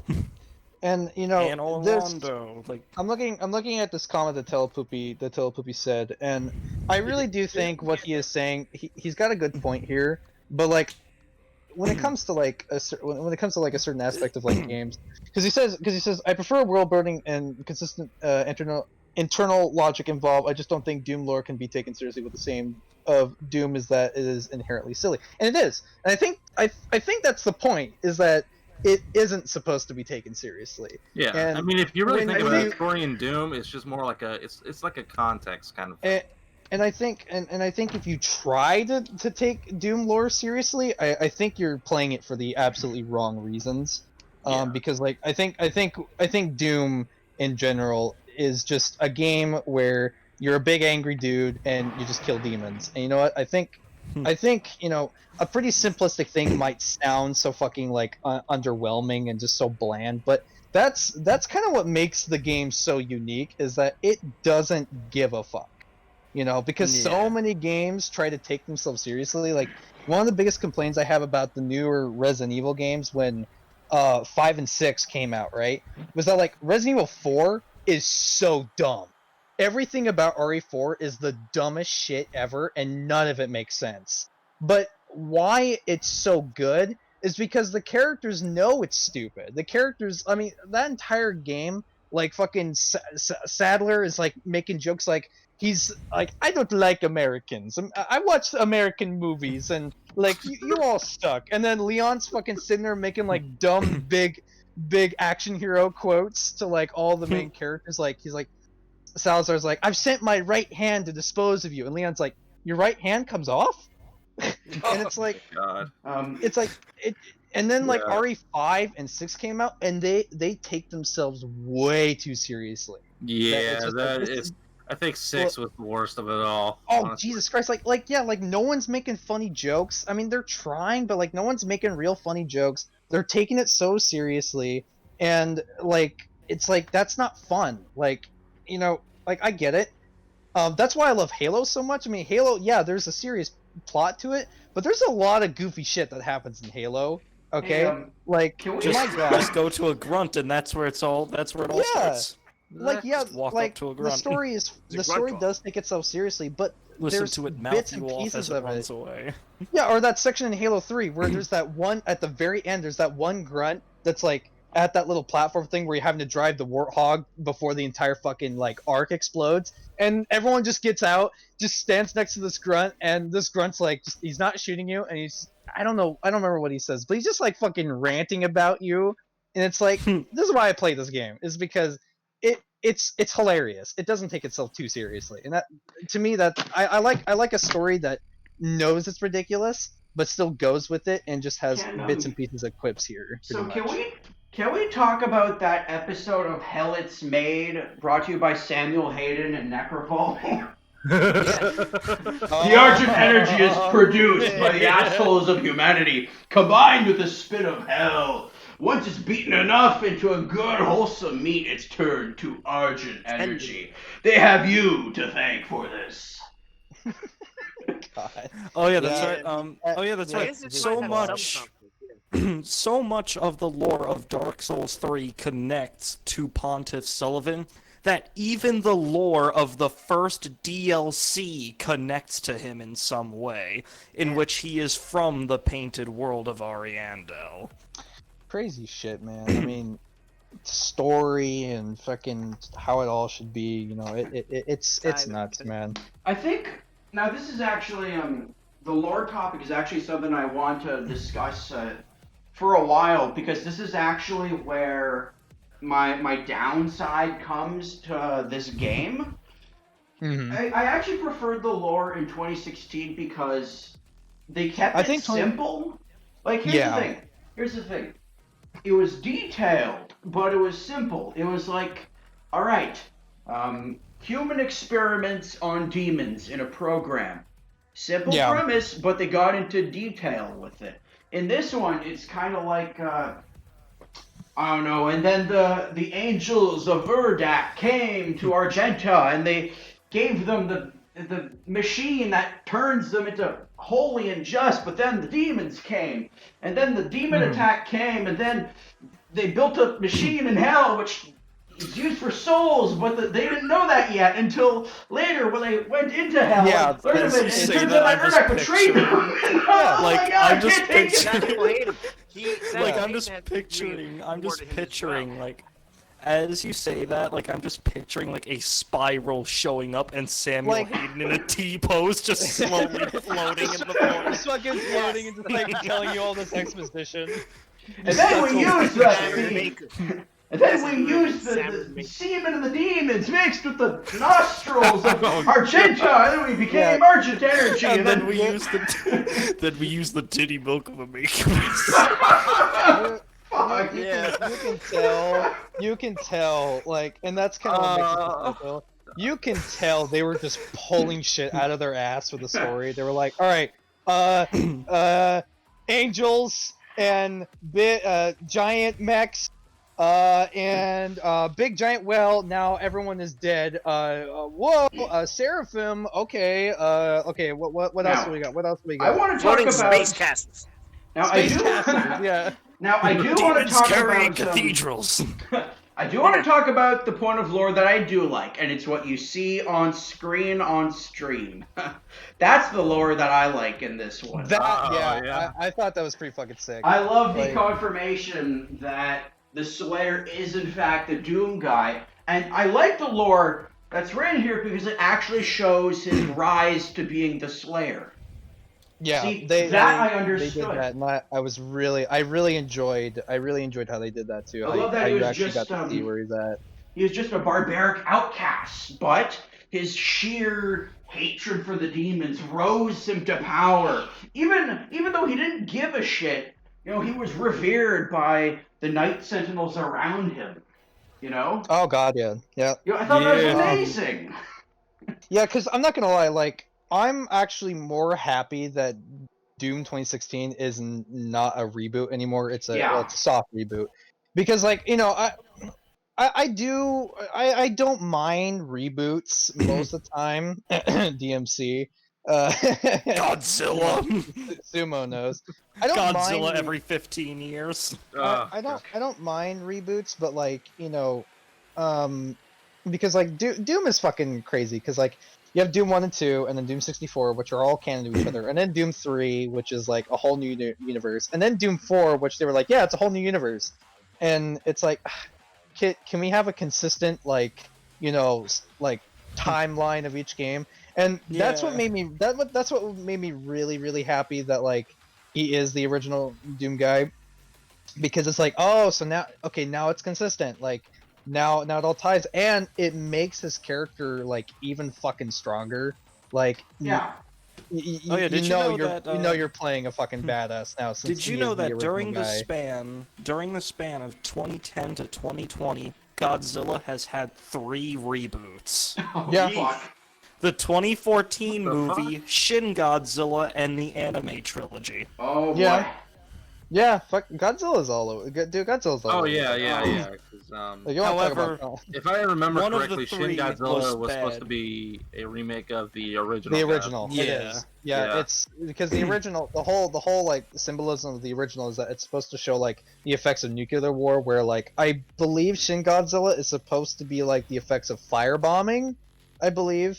I think No, I that's think that's just his atomic breath scene. I know that in the end of the movie, Yeah. like the whole thing is like we have to live with him now. Because you know how we Yeah. use like radiation and that sort of energy to power our homes now. Oh yeah. It's Man, similar I- to let's move out the that fucking Godzilla. country. But yeah, like, Shit. but then we move on to the anime trilogy, which is just I'm sorry, that was just like all over the place. yeah. And Like, anime the in general is all prequel over the novels, the prequel novels are good. The prequel novels are good. Oh The yeah. movies are just god awful. They're all over the place. I mean, okay, we leave the planet We for got like how many Discount years? Aaron Thousands, Yeager. hundreds of years. We come back and then, hey, apparently Godzilla's still here. Oh, we finally killed him after so long. Oh wait, that's not the Godzilla we were thinking. No, that was just another one. Apparently, Hey, I mean, the I one thought that we was a ran away decent from, twist, it's but this like super giant fucking But, like, the other mountain-sized two- monster. But like the thing is, like the other 2 movies basically just rehash the plot of the first movie. Pretty much. I mean, Like humanity finds a new tool and they try to beat Godzilla, but right at the end, Godzilla kicks their ass at the end. yeah. I mean, Oh, so fucking it was Godzilla. really a lost cause to come back to the planet. So I want Yeah, to. it was a horrible lost cause. So I want to bring up something that I think is more than just a theory if you dig enough. And it's the connection of Samuel Hayden and the Seraphim. Yeah, you know what? Yes. That does raise a question Yeah. because if you really pay attention to the people, okay, because It's a gift. It'll help you on your journey. They're the same in character. 2016, it They perfectly absolutely fits are. that this guy was a fucking human being, Yeah. just put in a robot body, right? Speed forward to eternal. We tried to access his cranial. It's all alien tech. Excuse what? me, what the fuck? What people made it? Like it even says. But, like, I mean, like, how you gonna tell us this is it went from UAC tech to the shit's apparently it's apparently alien tech. I'm Like, sorry, what? Here's Yeah, I think that my was a little issue- Maybe weird. those Like, what? people in the UAC were more Wait, like I can just like I can Now- just picture like the fucking, handful. like yeah. no, like if they are separate characters, like I can just picture Samuel Hayden and the Seraphim. They're in a room think and they're it's- like they're sitting in front of a computer watching videos about the theories and they're just laughing. They're like they fell for it. Well, the thing is, like, if you go back to the Seraphim cutscene, he says what Samuel Hayden said in 2016. You know, take it as a gift. The same It'll help thing. you on your journey. Which to me is just like a straight up. It's not Samuel Hayden. Wink, wink. Now, I guess the way I see It's it just a is, guy that sounds like him. You know, they're pulling a Dr. Hartman with us, just like with yeah. Peter Schmidt and all that. I mean, if It's they just a can Seth make it, MacFarlane Yeah. twist. like if they can make it work and if they can properly plug up the holes, then fine. But why does Samuel Hayden have to be an angel? Why can't he just be a corporate guy who knows more than he lets on about? Exactly. I mean, like that. It wouldn't really make sense if, like, okay, you put him as a human in 2016. So so now you're telling us he's an angel? So would that mean he was just an angel in disguise, and then when his body died, he turned himself into a robot that he could just easily go into another body? It's like the logic. I mean, angels kind of have the capability to get into a different he- body if you think about Why it. is an angel that helped the Slayer fight the demons then harvesting Argent energy in a human facility on Mars? Exactly. Like that Because makes he wants it for himself to run Erdek. Yeah, he helped the Slayer Okay, to yeah, I fight the could- demons who want to they got it. I hope they pre-planned this. It's just Yeah. Well, think of it this way: back when they were making 2016, before they came up with like the first level with the sarcophagus scene, they had no idea where the story was going. that's Like, true. back Yeah, when they didn't. Yeah, back they're when they Kind didn't know it was of, gonna be the same that guy, kind of back actually when- reminds me yeah. about how, like, I mean, I know these two games are completely unrelated, and I know I might get bashed for this, but, like, fucking Bash. Anthem. Like, Jesus Christ. Oh, The development for that game is a nightmare if you Yes. actually look into it. It took Yeah, it the is. development team 10 years. 9 months Or not? to Buddy. make the first mission. Buddy, that Yeah. development was Chipotle digestion aftermath. Anthem- But yeah, by the Anthem time was they completed the fake. first mission by the time they made the first mission for the game, they had less than a year to finish the game. Oh god. Didn't they work on that game for like 10 years or Yes. something? pretty much, yeah. Yeah. Oh, Can you God, imagine? man. Like, Definitely doesn't show. Angry Joe pointed this out, but can you imagine like all the workers, all the BioWare workers who are looking at this trailer for Anthem and are like, "Oh, cool! Oh wait, we're making that. Oh." Yeah. Yeah, we're making this. Oh, fuck. Because Yeah, I think Yeah. Oh, apparently Anthem's that's the such a case. Like they mistake. didn't even know they were making Anthem when they saw the review. Yeah, Now there I was mean, actually, you know, like- That's gotta be weird. now but there no, were actually, sorry, go ahead. Oh, no, it's okay. Yeah, you go. So I actually want to bring up now because I have the collector's edition, which came with a lore book. I got to read some stuff that I haven't seen anywhere else. It actually talks more about like specific demons, like for example the Spider Mastermind or the Arania Imperatrix. The place you fight her in is actually made of human souls. Like Really? yeah, it's basically her. It's literally her web of human souls that she traps in hordes. So she's like her own kind of like privatized rich demon in a way. Oh, yeah. There was one section in the lore book. She's MC Pain before Wait. MC Pain. Just to Yeah. be sure, the Imperatrix is the mastermind, right? Yes, Yes. Okay. Yeah, pretty much. Okay. and this is excluding Olivia Pierce. Yeah. Oh, so that's right. Which- Even without Olivia, Yeah. the Imperatrix was an entity, I guess. They just merged, So- kinda, right?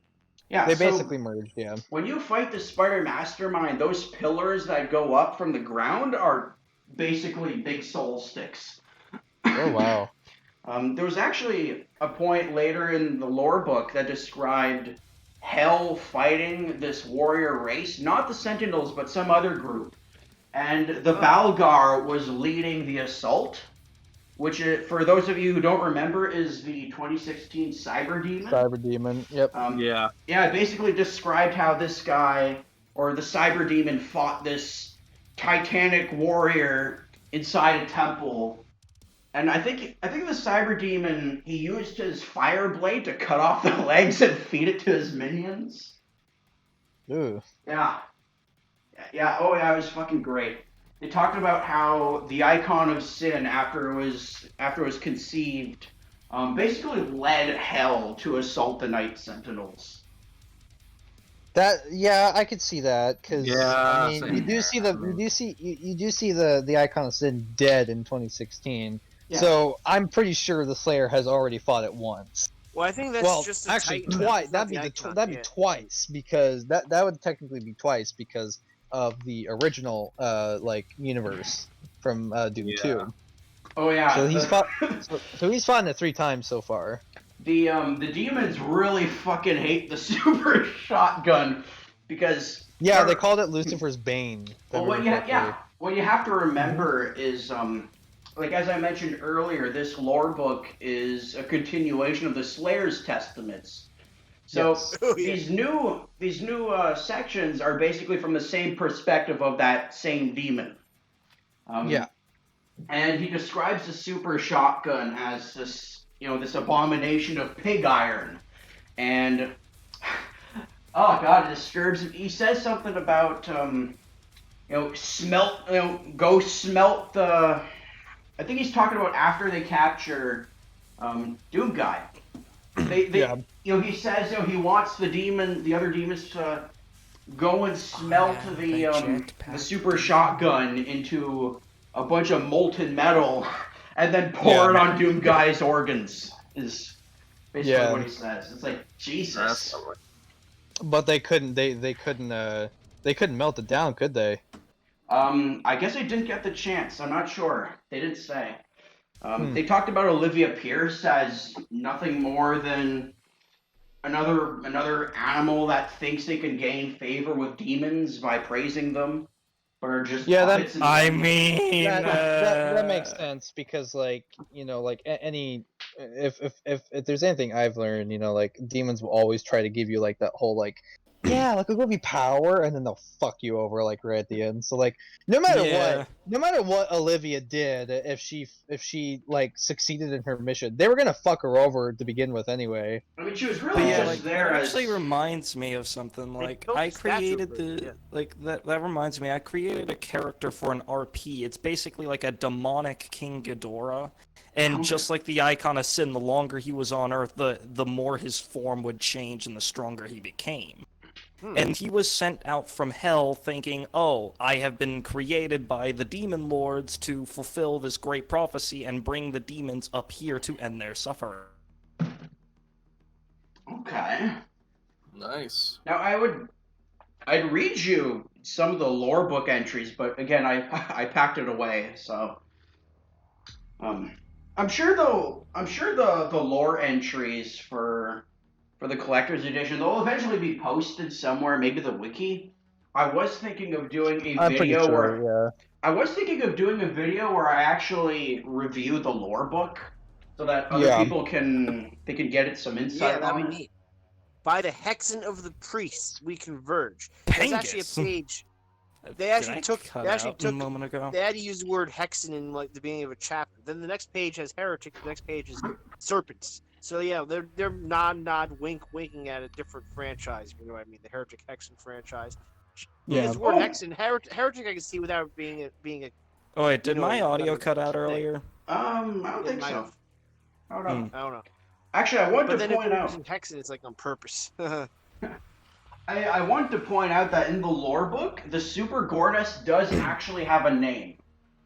Really? What's I can't remember it. It was something like Thurax or something.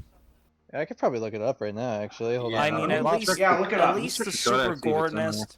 I'm gonna. Do you just like go into the level codex, Lizzie? This was in like the actual book, like the collector's edition booklet. Okay, at least for the side, at least for what seems like the side mission, at least took you to a place of importance in the lore.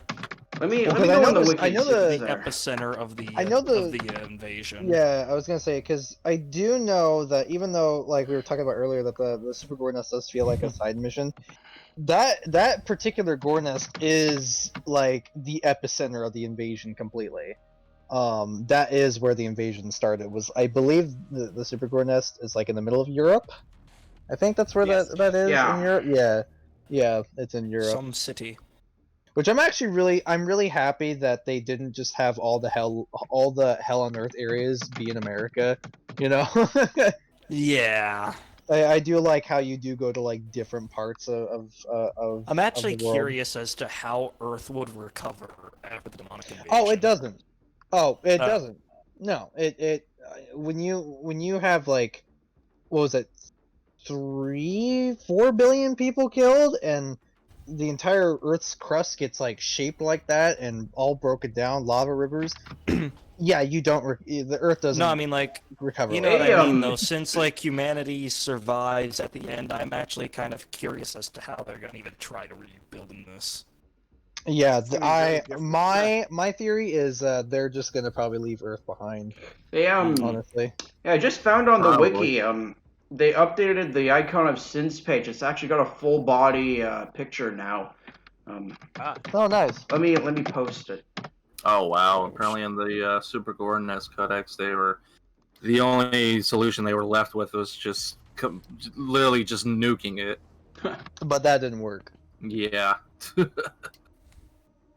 Yeah, unfortunately, the nukes can't do Yeah, I find funny that America is like the place that got fucked up the most, because that's where all the Christians are.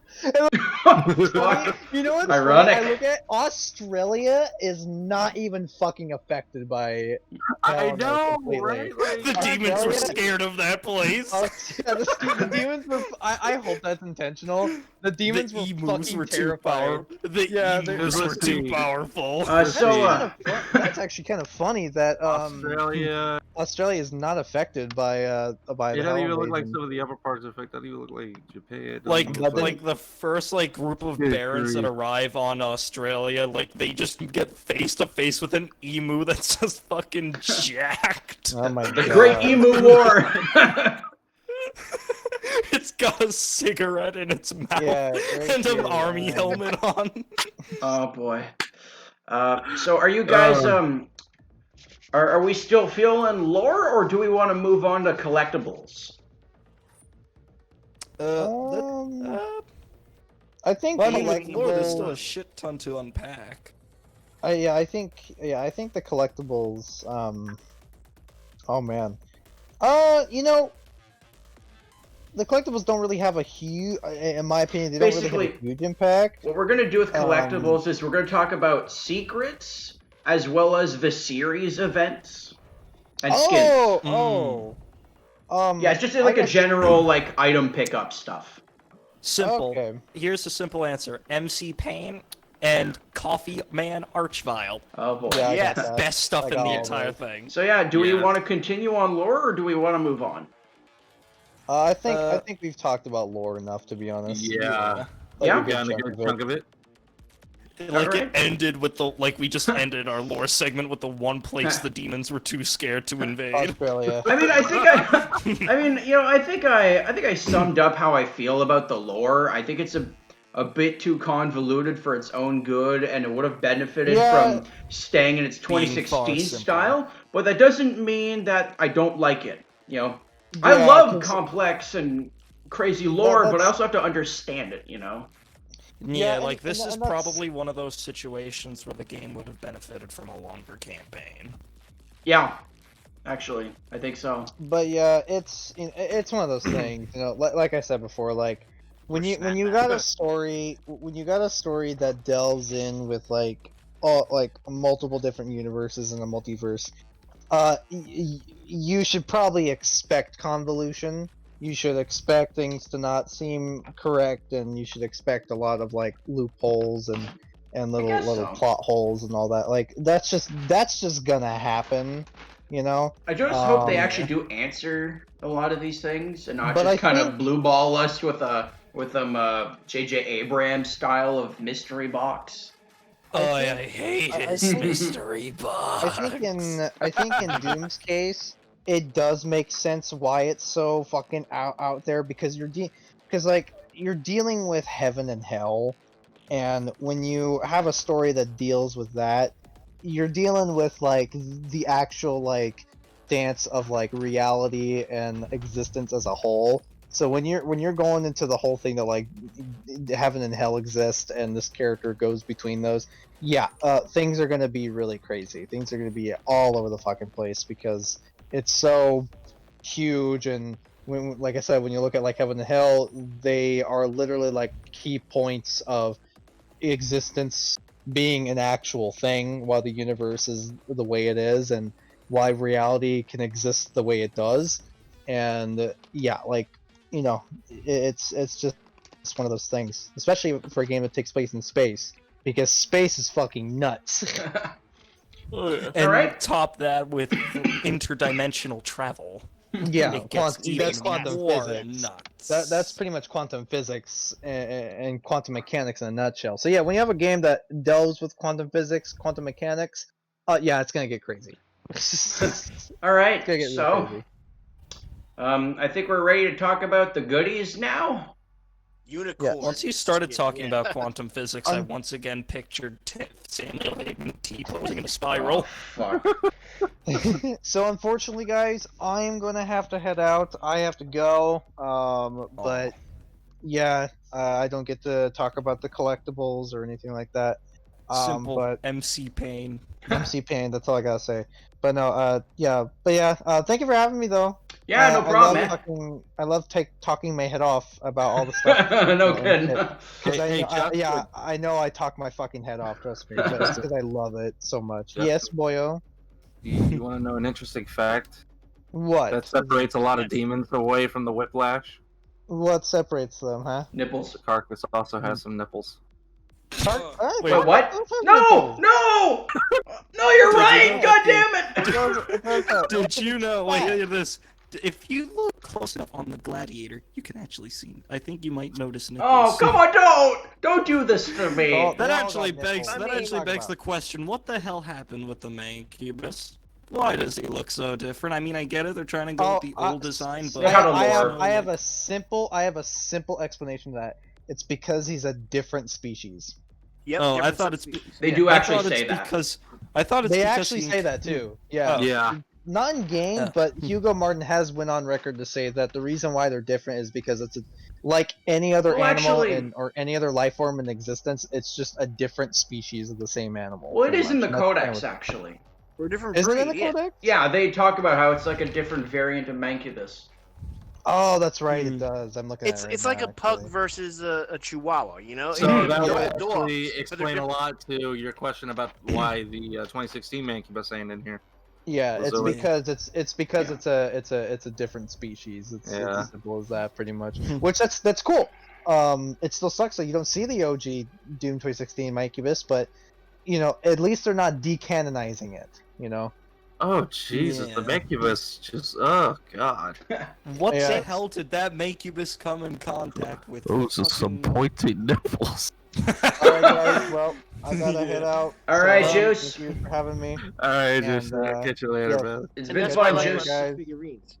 Bye. See Every ya, Jooztin. time, like every time I look back at the Doom Eternal Mancubus, I just start remembering an SCP that one of my friends told me about, and the SCP was like a carton of milk Oh, that God. if you drink from, if a human No, was to drink from it, no. they I know grow a exactly pair what of you're talking you-know-whats about. and Oh, have to boy. be milked constantly. Otherwise, they'd wind up turning into a cow. Oh, come on. And- What the and- hell? Actually, right. And every time I look at the Mancubus in Doom Eternal, I just can't help but think of that SCP. Oh, jeez. All right, okay. I think it's time to talk about the collectibles Yeah, let's get now. on to them collectibles. You know what's All bad? right. I'm now Capture thinking about the such collectibles. details well. Yeah, exactly. All right, guys. It's time to start thinking about making nipples. I mean, collectibles. Oh yeah, that's right. One of the collectibles, there's one on Doom Hunter Base. The last collectible in that level. I had such a hard time trying to get it. Oh, I think I know which one you're talking Because, about. like, you have to go through, like, 2 of those doors, and just before you get to the room where the cutscene plays, you have to go back, because now a section of the stairs opened up that you can enter to get the collectible. Oh yeah. Which collectible was that again? I don't actually was remember. I like, think it was a toy. Yeah, I think it was the damn, what was it? It was either no, it wasn't the pain elemental. It was something else. It was probably a demon that happened before it. I think it was either Hell Knight or was it even a toy? Maybe it was like a record. Hmm. God damn! See, that's the curse of getting everything. I forgot. For me, the hardest collectible to get was the toy pain elemental. It is located on Terrace Nabad near the end. Here's the thing. There is a dark tunnel that you have to jump down into, okay? Oh, You know what I'm I talking went- about. Yeah, I Yeah. think it took me like 3 or 4 jumps Yeah. to get it. And you can't see Because it like it's the so first dark. 3 jumps were like to measure where it was and figure out which direction I needed to go in if I wanted to get there. And if you're looking at the screen here, you have the toy icon of Sin, which you can only get once you've gotten all the other toys. Yeah. Yeah, I was like, oh my goodness, I hate you so much. Like, By the why, way- why do you work for me? Say I if you got the Demonic Slayer skin. I. I see. So, I see you're not a true Slayer. All right, get out of the stream. You're gone. Too bad. You're gone. I'm not just kidding. Stay here. Pulls out gun. Creates new No More Sorrow snap map. It's just that one scene from Joker. You get what you fucking deserve. My God, my girlfriend will not stop with that scene. Jesus Christ. She scares the living shit out of me just laughing about that. Like, okay, calm down. You're scared the fuck out of me, woman. Just like she keeps playing it back and back. You get what you fucking deserve. I'm like, oh my God. Oh boy. Oh. Let it be known if I end up on the news murdered, then at least you will know why. Oh God. Okay. So. Anywho. Now, since we're on the topic of the different goodies and items you can get, as I mentioned earlier tonight, today is the day that Beard Belly mullet-wearing Slayer has released for Twitch Prime members. That is right, viewers. If you are a Twitch Prime member, you get to have an exclusive skin that makes you close to Z-Man's. I'm just kidding. Hey, at least you're higher up in the pecking order than I am. So I heard that there's gonna be mod support for this game. I want someone to mod the Mullet Slayer to look like Z-Man. Oh my God. I mean, I know someone already got through the code of the game and managed to bring back the Ghost Whiplash, the Spectre Whiplash. Yeah. Oh yeah, that's cool. Not to mention, someone modded a third-person mode into the game. Not to mention, someone else modded the pistol back into the game, to which YouTuber / streamer Midnight proceeded to do Ultra Nightmare runs with. Oh man. That you gotta love that arrogant bastard. Oh. But damn, how do you even begin to do Ultra Nightmare with a pistol? I can't. I barely scrape out with Nightmare. I finished Nightmare, thank God, but I barely scrape out with that one. I gotta get gooder. So do you guys have like a favorite skin thus far? So far, my favorite skin that I currently have acquired would, if we're talking about Slayer specifically. Oh, any skin in the game. Hipster Archvile. That's a nice one. Yes. Because I don't have MC Pain yet. I'm actually a big fan of the Inferno Lord Marauder. The black and red one. Yeah. Unicorn Doom Slayer. This is a funny one. Doomicorn. This is a video nice. I keep watching over and over again. You should look for it after the stream. Doom Eternal Experience, and then this is usually the second result, and you'll see the unicorn, and they put like a European Funko Pop song over it, and it's to the beat of the Glory Kills, and it's really interesting. I keep watching that one video over and over again. I think what I would have done is I kid you not. He turns himself into a pickle. Funniest shit I have ever seen. What do you mean it wasn't funny? I think what I would have done was I would have taken the Demonic Slayer skin, and I would have taken the Ember skin from Series 1, and I would have combined them. I would have had the black suit of the Ember, and then take the flames from both of the suits and put it on the Ember, and you just have this full-on like walking coal Ghost Rider guy. when the Revenant and Marauder think they can do the torture dance of the Slayer, but then they see a light bulb start walking. At that point, wouldn't it almost be like a Baron of Hell skin? Yeah, it would. Pretty much. I could have dug that. I think I would have dug that. A combination of those two skins. Then you have the gold skin that you get from Ultra Nightmare. That's gonna haunt me because it's like one of the last challenges I have to complete is Ultra Nightmare. Oh boy. Which, by the way, I had on my first playthrough, I had every secret. But then with fucking De Novo anti-cheat, like, I went from having all the toys to 5 of them, all the cheat codes to 2 of them. I lost like half of my weapon mods. Oh my Like, god. That is depressing. now I have it easy. If you know the YouTuber Under the Mayo, he's famous. Oh yeah, yeah. I watch him sometimes. Yeah.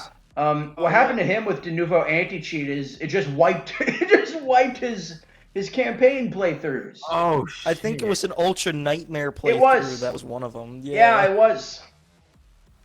I think he actually released an entire 4-hour video of his playthrough through Ultra Nightmare, He like did. 2 weeks before the update or something. Yeah. I think it was Doom Eternal that made him popular. Yeah. But why is that wiping away? I don't understand how that happened. Why does it... Yeah, I don't understand that. What? Maybe it's something that like affects save progress or something within the like the mechanics of the game. Because I don't know if it's similar, but there was a time when I had like a save slot on number 1, and I was experimenting with some of the cheats just to see how they work while going back and getting some of the extras. And apparently that really fucked up my game, because even if I would play the first level on with no cheats, as soon as I get to the parking garage and get the key card, right when that zombie dude busts through the wall, it just immediately crashes. But I deleted the save, started a new one, and then it was fine. So I think it is probably a save slot thing, honestly, from my experience. It might be. Anyway, like, De Nouveau anti-cheat is just fucking everything up. And, like, Okay. I knew that they were going to take it off. Jooztin and I were discussing this a couple nights ago. It's inevitable that they were going to do it. Yeah, It was just hurting the game. earlier today. Yeah. It was hurting the game, it was hurting the sales. Yeah, and it didn't really do anything. I mean, heck, I played a battle mode match about, like, earlier. At least I think it's hurting the sales. Yeah, As far as I'm aware, there still aren't any dedicated servers. Yeah. Yeah. I mean, yeah. Because I was playing yesterday, the Slayer. I was shooting at the Slayer as the Archvile. The Slayer disappears, and I could have sworn I heard my mind tell me, "Oh my motion do," and then I just suddenly exploded. And it turned out that, like, the Slayer was behind me. And he had super shotgun ballista'd me. Oh, man. Oh, dude. I was telling Lazuli earlier that like I went through a battle mode match earlier today, and I got there was a proof that that whole anti-cheat thing wasn't working, because these dudes were going. They were okay. I know I'm on stream, but I'm just gonna say it. They were hardcore fucking me in the ass with the loot button, because like it would be 5 seconds loot blocked, another 5 seconds loot blocked, loot blocked every goddamn 5 seconds, like quite fucking me in the ass. It doesn't help that, like, in that same match we were up against a guy who we just simply didn't have enough loot blocks to stop. Like, dude, I felt like it was that scene in The Great Lebowski. Like, I wanted to be the dude who was tearing up the dude's car. This is what happens when you fuck a stranger in the ass, Larry. Oh, man. Where's my fucking money, shithead? So, did you guys progress in Doom? And I'm not talking about Doom Eternal, but I'm talking about Doom within Doom Eternal. Very much. I mean, I haven't played through those yet. I'm at like I plan rank to. 147, so like I reckon I did. Oh, I'm like rank 115, 120 something. I didn't get too far in the original Doom that you play in the man cave, because I already have the classic. Oh, bad. Oh. You know, I have the first 3 Dooms on Steam. So I was already progressed in there. Not to I know that I don't really need to play those 2 in Doom Eternal, because on my Xbox, which no longer works, which means I might as well, I have Doom 3 BFG edition. Yeah, that's the one I have. Yeah. Yeah. But yeah, like, because of the fact that Xbox no longer works, I might as well just play the Doom Eternal. I just want those game completions on my belt, you know? Yeah. You know, I want to be able to know, like, okay, yeah, you know, I played the other Doom games, and I know what is Doom, you know? Doom The is Doom not is just a Doom is game. Doom character. Doom is an idea. Doom is a philosophy. Doom eternal. is and was and will be that which Doom is. Doom is as Doom does, but if Doom does as Doom is, then does Doom don't if it always does Doom? What? Man, when you realize how... It's a Markiplier-esque thing. He thinks that he knows, but Yeah. he knows that he thinks. I think that was the best moment in the Alright. Markiplier Doom Eternal run through. Alright. My favorite cheat code, hands down, is the QuakeCon audience. In my opinion, it would be infinite ammo. Well, that's the other one for me. Those two combined, and I have a show. My least favorite is famine mode. Yeah. Well, it's not really a buff either. In my opinion, well, here let me backtrack a bit. Actually, because I never got to say what was my favorite skin, but Go to town, man. Oh, I'd be happy to. No, seriously, right now, get out of your house and go to town. Oh, wait a minute. No, wait. I'm sorry. have to, man. I didn't mean to say that. Don't hurt me. You got 5 minutes, quick! I'm counting now. 58, 57, 56. Oh, there you go. I got it teleported. And Sentinel. Phobos. It looks like a Metroid skin. Sentinel because I get a Quake 1 vibe from it. Oh, fuck, you're right. Sentinel skin. Oh, that's one of my favorites. Yeah. Yes.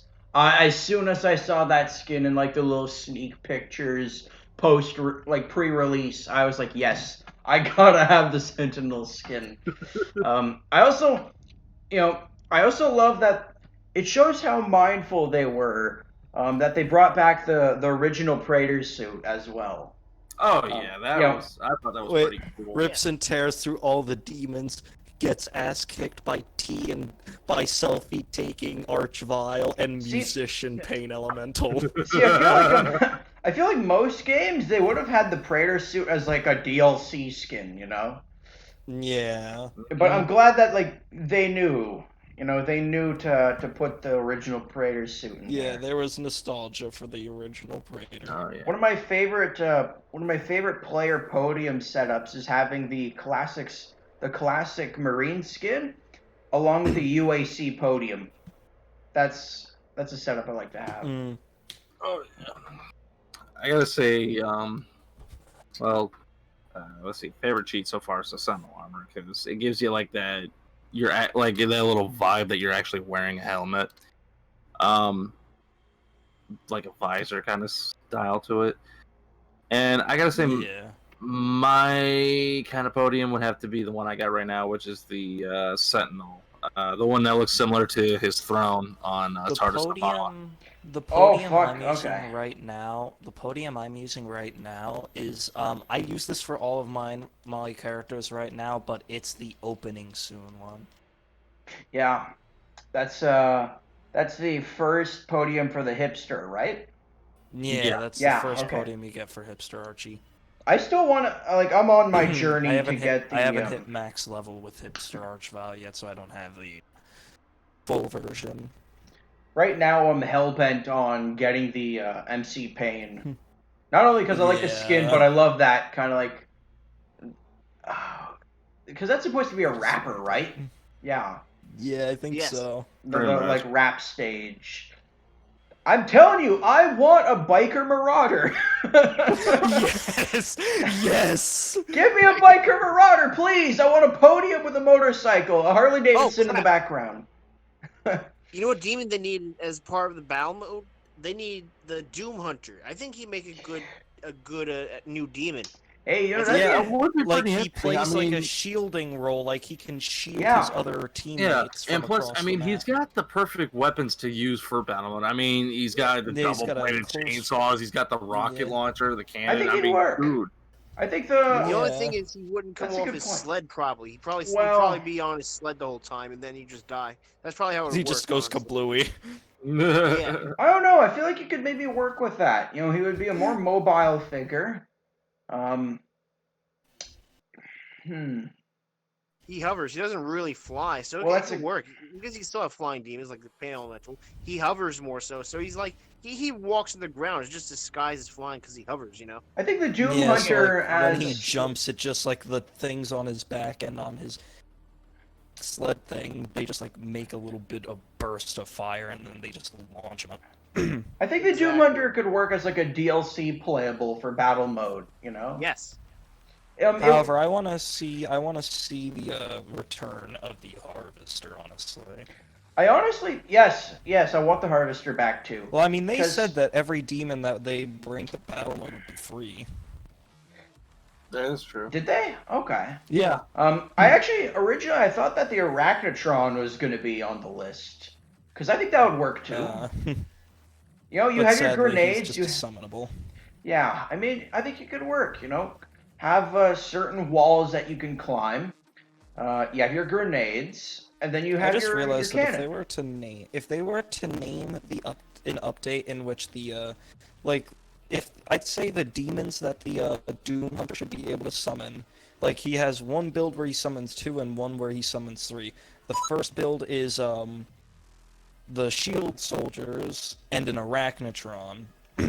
The other is a Maker Drone, the Shield Boys, and a Prowler. And maybe we can just maybe they should just call the update Attack of the Cult. Yeah. Nice. By the way, has anyone found any dope fish yet? I Yes. found some of them Yeah. dope fishies. There's He's two. all over the place. Count 'em. There's not one, but there's 2 on the cultist base level, I believe. I Yeah, found I one. found them all because I actually did a rerun through the campaign in which I just went and picked up every secret I could possibly find. Oh man, yeah. There's so many secrets in this game. Not like just the pickup ones, but like Easter eggs too. I'm sure everyone at some point has found a daisy somewhere. Yeah, well, I haven't found any of the daisies yet because I wasn't paying that much attention to the area around me. I found one outside the throne room of King Novik. I think the idea is that he's not that, or she, Daisy's not necessarily like the genuine bunny, but it might There's be something like a supernatural about this fucking thing. Well, you know, I think Hugo Martin suggested that Daisy might just kind of be like a part of Doom Guy's crazy imagination. Like he might just be hallucinating Daisy, which is kind of sad when you think about it. Oh yeah. Here's a That'd be sad. big demon killing nightmare who's, you know, having fantasies like, I mean, the clean kind of fantasies about a bunny. Okay, good. He doesn't have my imagination. Okay, good. Unless unless he goes to Playboy, you know. Oh shit, never mind then. Oh, what have I done? You just appealed to my brain. You're welcome. Yeah. Drinks nothing but Bud Light for 5 years. It's extra thick. Who knows? Maybe Drinks Doom, nothing but Bud Light for 5 years. who knows? Maybe Somehow grew a mustache on his helmet. Yeah, his helmet grows facial hair apparently. How do you explain that one? that's His helmet sprouts hair. You know, It was- that's I think that's my new Oh, don't theory. you know the legends? The Doomslayer has become so powerful. Even his facial hair has grown power of its own to where it grew through the helmet. Oh, God. So, don't worry, I don't have coronavirus. So, you know what I'm thinking?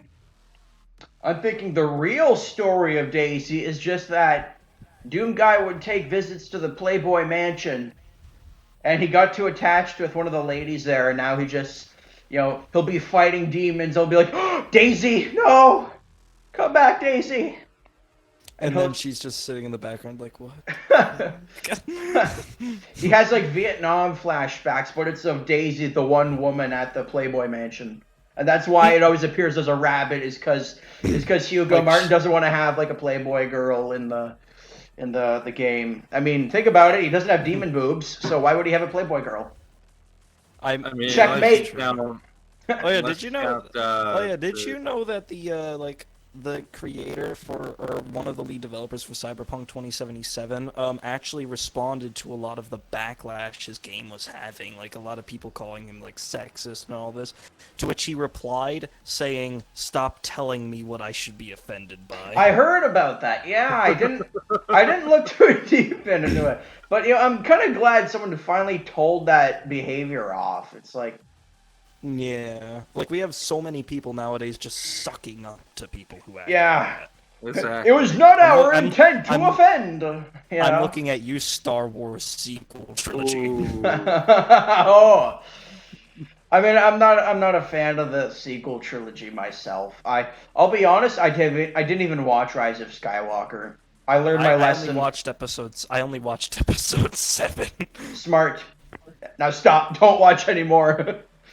Just good idea, because 7 was also so bad that I went back to like episodes 1 and 2, and I was like, I'm sorry I treated you like that. If you didn't like episode 7, God have mercy that you did not watch episode 8. I kind of wish we could play the guitars on the wall. The three guitars in the man cave.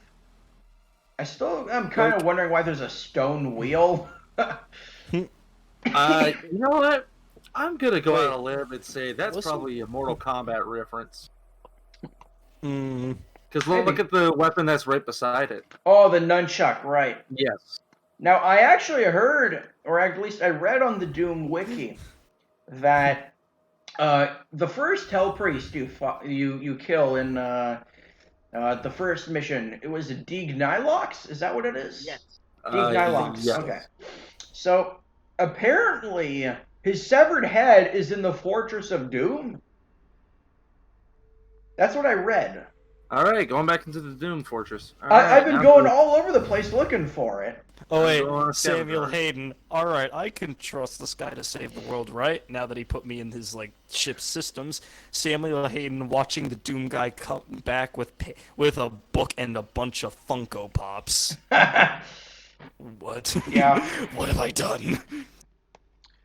Oh, it's funny. My sound got cut out. I don't know what happened. You were saying something about being Nylox?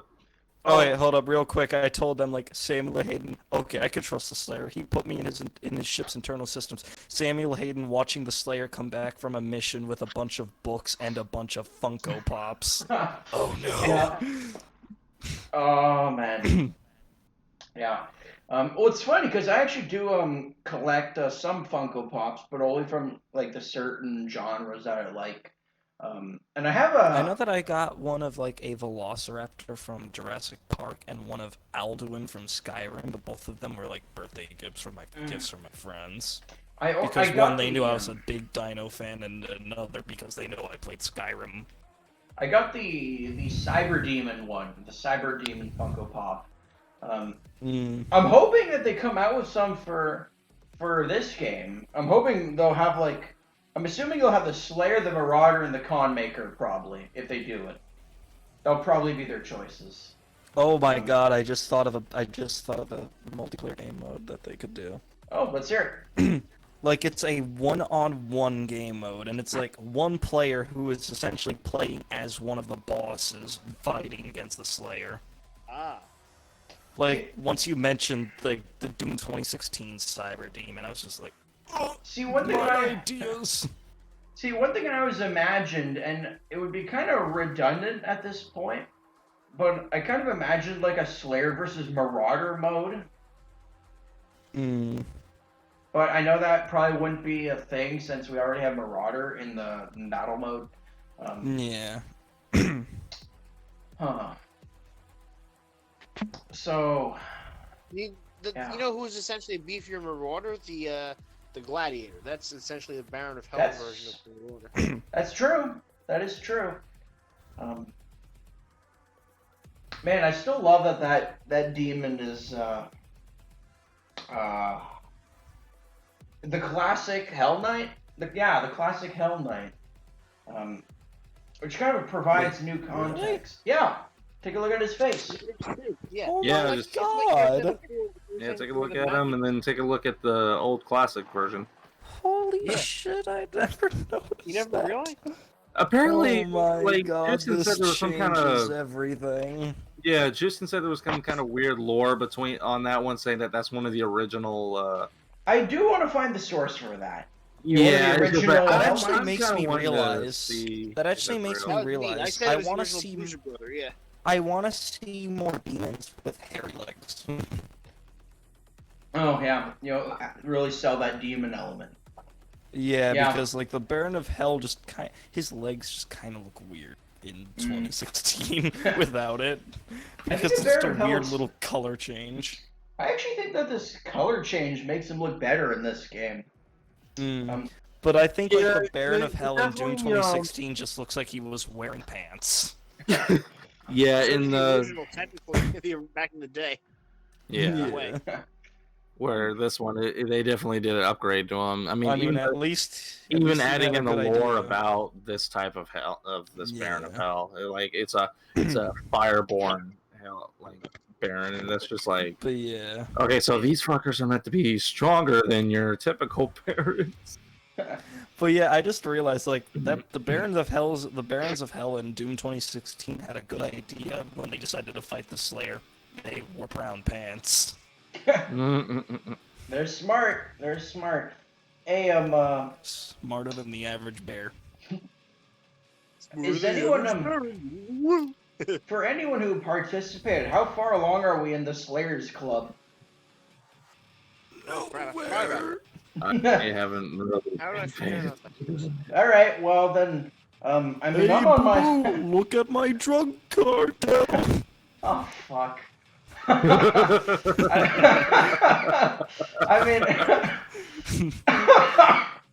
I mean, I'm on my way to getting the Imperial Marauder skin now.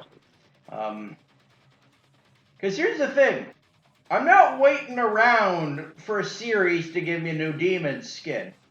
I will look at every event video or whatsoever it is on the Slayers Club website if it means that I can get some free skins. And you know what? It's for that reason I have a cool zombie mancubus, a white pain elemental with a big googly eye, and what's the archfile? The kaiju archfile. It's like a turquoise with a purple. Yeah. Anyway, it's a nice skin. However, the Imperial Marauder just kind of looks like the same. It's like a less gold version of the already gold Marauder that you can get with the new series. So I'm not sure if there's really a point there. Whatever, I'll keep watching the videos and stuff to get my Slayer points. I'll get my hands on shinier Marauder.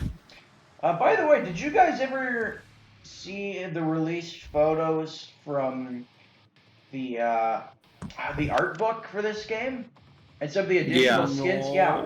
Actually, I've seen them. in fact, I have the art book, and I got to get a look. Shit. I mean, I can't really show it right now. But I will tell you what's in there. First off, is a classic Revenant skin. Oh. Yeah, so I'm hoping we get to see that, because when you think about it, we have one Revenant skin and a bunch of skins for the other demons right now. There's actually supposed to be a whole series of zombie skins too.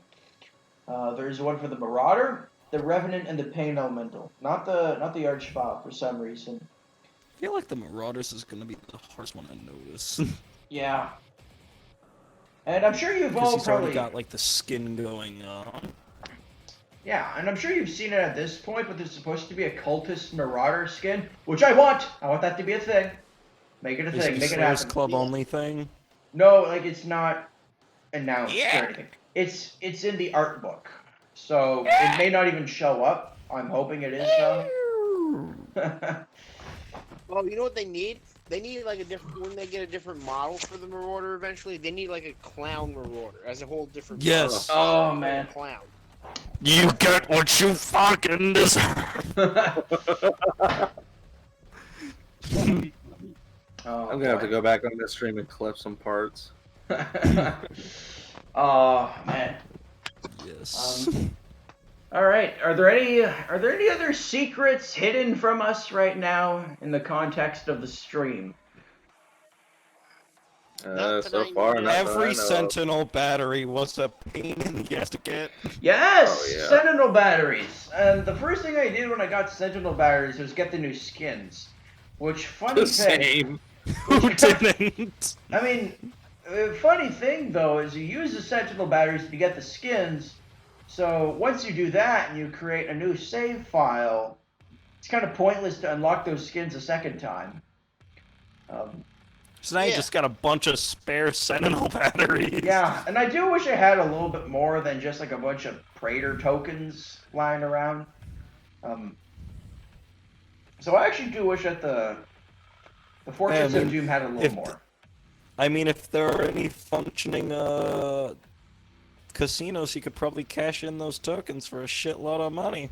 Yeah, I think you could. So that way he can afford all the food he needs for like an entire year. Oh, Actually, that just makes me realize, how the hell is he getting his food? Is he like dropping down to Earth and going to Walmart? That is a good question, actually. He doesn't need to eat. He only eats when he wants to eat. That's why it's like a delicacy when he actually eats food, because fueled technically by the demons. Well, you think You know, the just by the Ripitorium way- is just for killing? Just by the way he's built, honestly, I mean, it seems considering like he's the one of them fact- hard protein dudes. I mean, Oh, considering the fact that he does have like scattered chip bags around his house and stuff, like pizza boxes. Yeah, it's true. I mean, he does get food from Earth. Like, so it begs the question: how does he get it? Does he drop down and just go to like pizza Okay, place? really? Okay, no, I'm sorry. Are we not going to acknowledge the fact that even the demon priests have nipples? Ah, you had to remind We all me. do. We all have. Okay, I think it's fair to say that Doom Eternal has a nipple bias. If the demon's a girl, they can't have nipples, but if it's a dude, they can. Yeah, pretty much. fucking. I mean, fucking cereal bowl size nipple. well, actually, here's the thing. Here's the funny thing. If you take a careful look at the Whiplash, she does have breasts, but they're small, flabby, and nippleless. So basically, she's got an old woman's chest. Basically. that's If just an old depresso. woman's nipples fell off, Yep. that is. Let's just put that into your mind, people who are watching this. That's the just Whiplash had a depressing. grandma movie.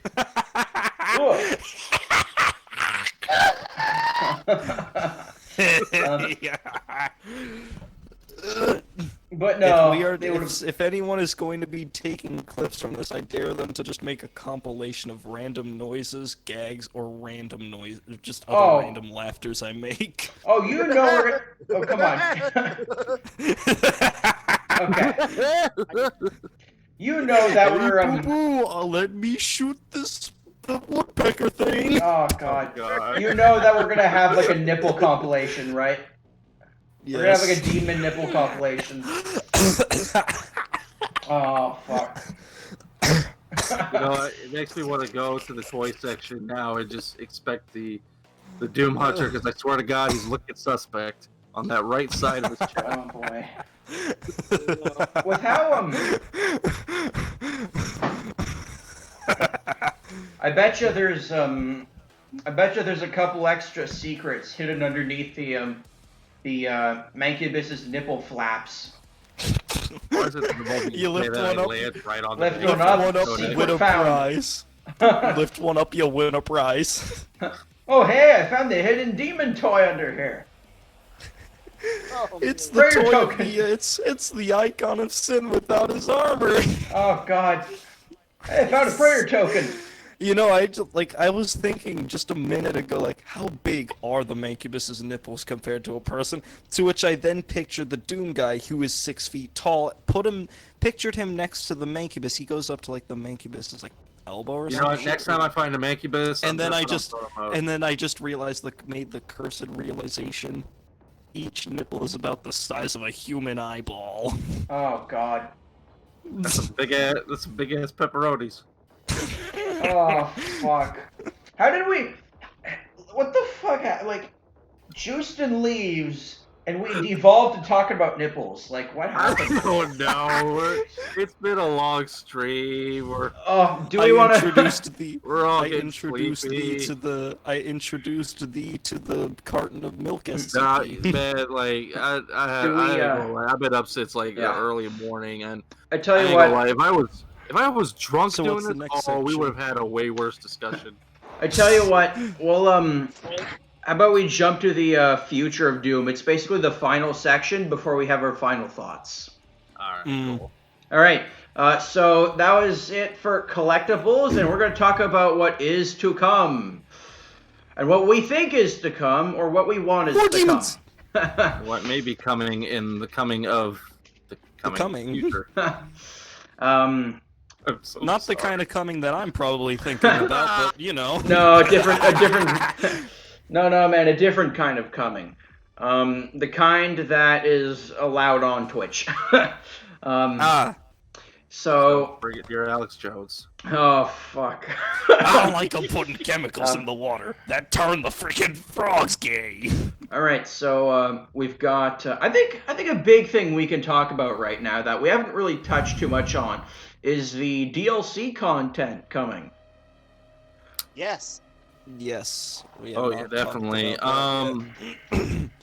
Yeah, because so far by this image I'm seeing of Erdak, it looks like either maybe an aftermath of what happened. This looks like a new place to me in Erdak. Can you send it in the chat?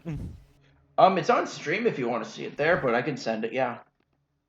Yeah, it looks like I can put the stream up on my phone, but my Chromebook ain't got Twitch on it yet. All right, yeah. Let me just throw it in there. Yeah, the aftermath. I did edit it like a little bit. Of what happens. Slayer boy. Yeah. Yeah, that does look like the aftermath. Now there is another screenshot that was about to say. like. I mean, I'll just say that. I mean, I did Photoshop the Slayer in there. That's just for the stream. But there is another. There's another screenshot that's like an oil rig, as Jooztin mentioned earlier tonight. Oh yeah, I saw that. I remember that. Now I'm assuming there's gonna be some new. Gassing up. Yeah, I'm assuming there's gonna be some new demons with these DLCs as well. Maybe yeah, a new weapon. Yeah, they or said two. that there'd be new demons. I'm kind of curious as to what they're gonna see, or what we're gonna see. They introduce Nipolius Gigantissus. Oh god. Just like the most powerful demon you've ever seen. Watch, there'll be like a new glory kill where you rip off the nipple flaps or something. Just cram it into its eye socket. That would be brutal. You rip its nipples off and just cram them into its eye sockets. Yeah, like talk about a titty twister from hell. Yeah. Gold. Just a simple non-boss version of a Hellguard. It's like a golem you fight. That would be interesting. Oh yeah. Hey, that would Soft-rolling ideas. I'm not gonna lie, I really expected like a Hell Guardian to show up as just like a basic enemy in this game. Isn't the Marauder technically the new Hellguard in how you have to time your shots? I wouldn't say that. More along the lines of it's just I mean it's more of a guard. Imagine if they brought back the Hellraiser. I was wanting the Hellraiser. He had a purpose. Why didn't they bring him back? No, they should have put in the chain gun zombie guy. Yeah, he should have been back too. They could do something similar. Just recolor the current ones to be like have red armor. Like recolor the shield guy to have red, and maybe change his gun up a little so it's different, a little bit different. Maybe not a chain gun. You can give him a rapid fire like blue plasma gun. Then he'd be the new chain gunner, but he can still dodge it. I don't know. Yeah. Ideas here. Instead of the bullshit shotgun thing that he already has. Now, I'm also hoping that these DLCs are going to have some bosses with them. Yeah, I'm pretty sure they will. I think Here's open. if I try not to be hypey about it, I feel like maybe a DLC will be 3 to 4 missions. I imagine it won't be the biggest thing on Earth. But then again, you know, if they surprise me, I'll be satisfied. Yeah. I'm wondering how this is going to be if you have like a section where you get to choose your campaigns in the menu, or if these new missions are going to be placed after, you know, Final Sin. Yeah, that's something that I think they should explain to us. I'm wondering if. Oh, that's right. Will they since they're adding new demons, are they gonna like edit the little Slayer's little man cave, give him like more slots for figures or something? It's a good point. They just put a table. Yeah, that is a They just good put a point. table. Here's some more. They can just scale down the existing figures and rearrange them. If they scale them down a bit, then yeah, they get to more. Samuel Hayden is just looking at like Slayer, just like fucking dumping the Funko Pops in water and then just blasting them with a blow dryer to make them smell. It's just like, what in the name of hell? Yeah. Now, from what I read of the description, these upcoming DLCs are supposed to take place after the campaign. And it's supposed to have to do with the true ruler of the universe or something like that. Rising up after you screwed Urdak and Hell. Okay, So, like you could just maybe that would Slayer explain that laughing mysterious voice maniacally in the corner. after the Urdak mission. No. Yeah, that's what I'm thinking. I'm thinking maybe it's like the father or something. Yeah. Am I the fat? That is actually something that we didn't talk about in the lore section, was Vega turning into the father. He is yeah. That part really confused me. Well, it's funny because it actually makes more sense than the Samuel Hayden Seraphim. Seraphim. Fuck, it's 1 in the morning where I am. Seraphim. We're almost done. All right, so my conversation about nipples. Fuck. Nipples and the Seraphim. Oh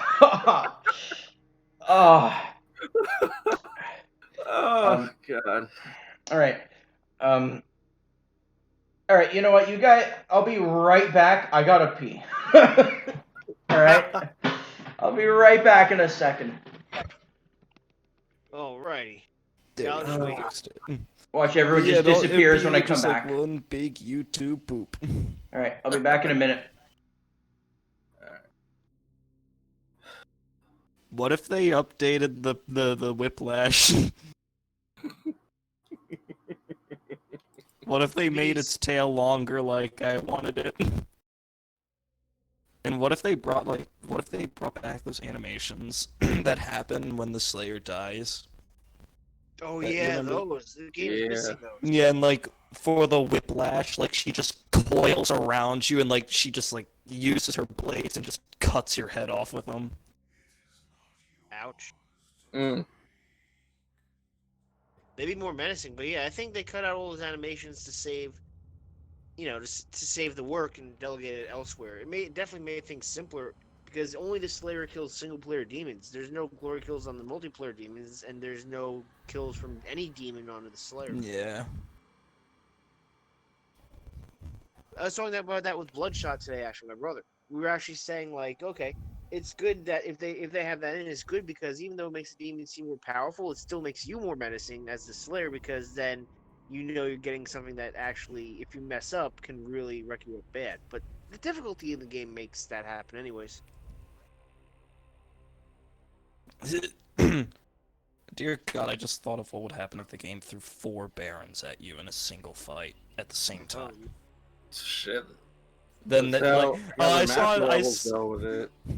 saw a picture. It was there was an archvile, and around him were 3 marauders, and the caption said, "There is no meme, die." Oh man. All right, I'm back. Okay. There is no meme, die. Oh, thank you. It's quite a welcome back. This is no, I was telling them about this picture I saw. It was an Archvile, and around him were 3 Marauders, and the caption said, "There is no meme die." Oh God, I remember that one. I remember that. So, what do you guys want to see more of with the future of Doom? And what would you rather see less of? I'd like to see a lot more demons. What are you, Rick Sanchez now? But yeah, I'd like to see a lot more demons. And what I'd like to see less of... Exposition dumps. Yeah. I want... I mean, I'd say I want them to keep it simple with the lore, but I think they're too deep into it now to go back. They got to stick with what they've built. Otherwise, you're just going to have a lot of retconning, and personally, I'm not a fan of retconning.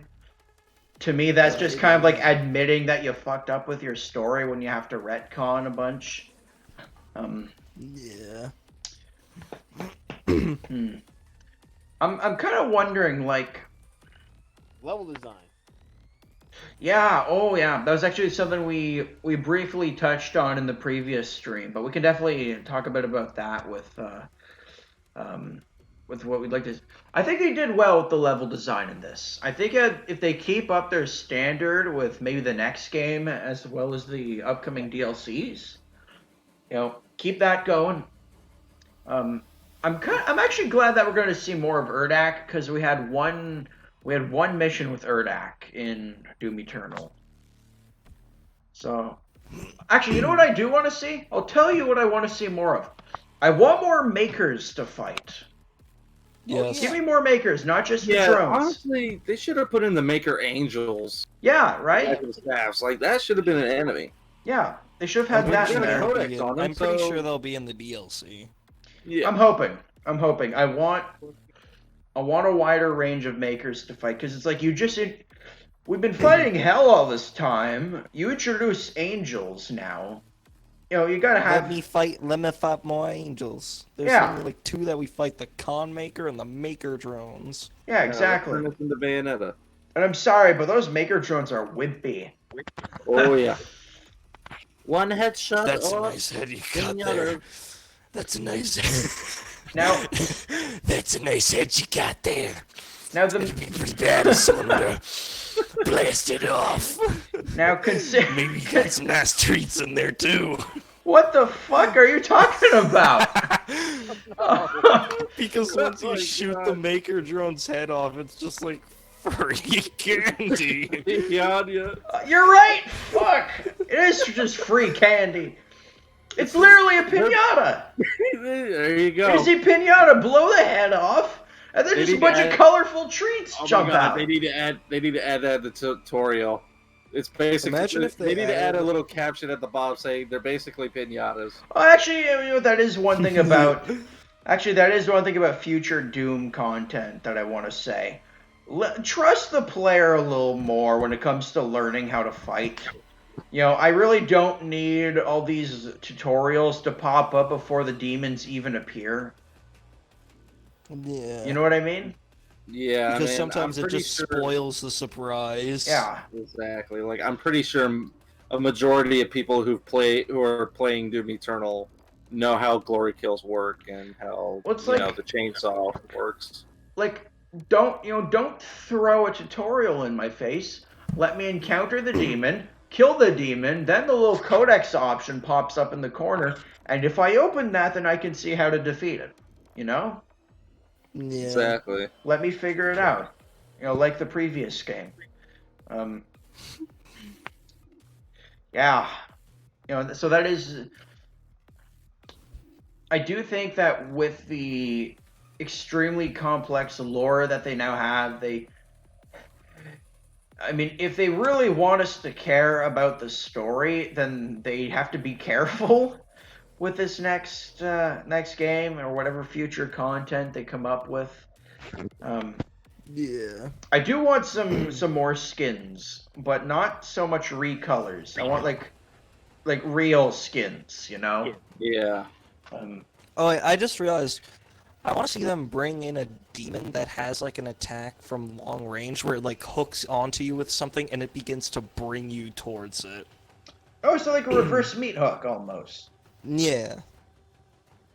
Actually, you know, I mean, that was the original idea of the meat hook. It actually brought enemies to you. I actually had this idea for a Doom Eternal DLC. This is just kind of an idea I had in my head, and I'll share it here. The idea was that a group of marauders got into the Fortress of Doom, and the leader of the marauders stole the demonic crucible, and in a struggle to chase him down, you end up trapped in hell, having to hunt down these marauders, and the leader marauder who's now wielding a crucible. And I just picture like right now, Doom Guy is out shopping, and then like Samuel's like, "All right, pick that. You might want that later. That thing's loaded with protein." Oh, and by the way, I think this might be alarming, and I know it's not related to this, but someone just stole your crucible blade. Well, here's the fun part, because if you're trapped in hell looking for like the Marauder Chieftain or whatever, then that means you could probably have like an interaction with, because here's the thing, if the power's out, then Samuel Hayden can't contact you.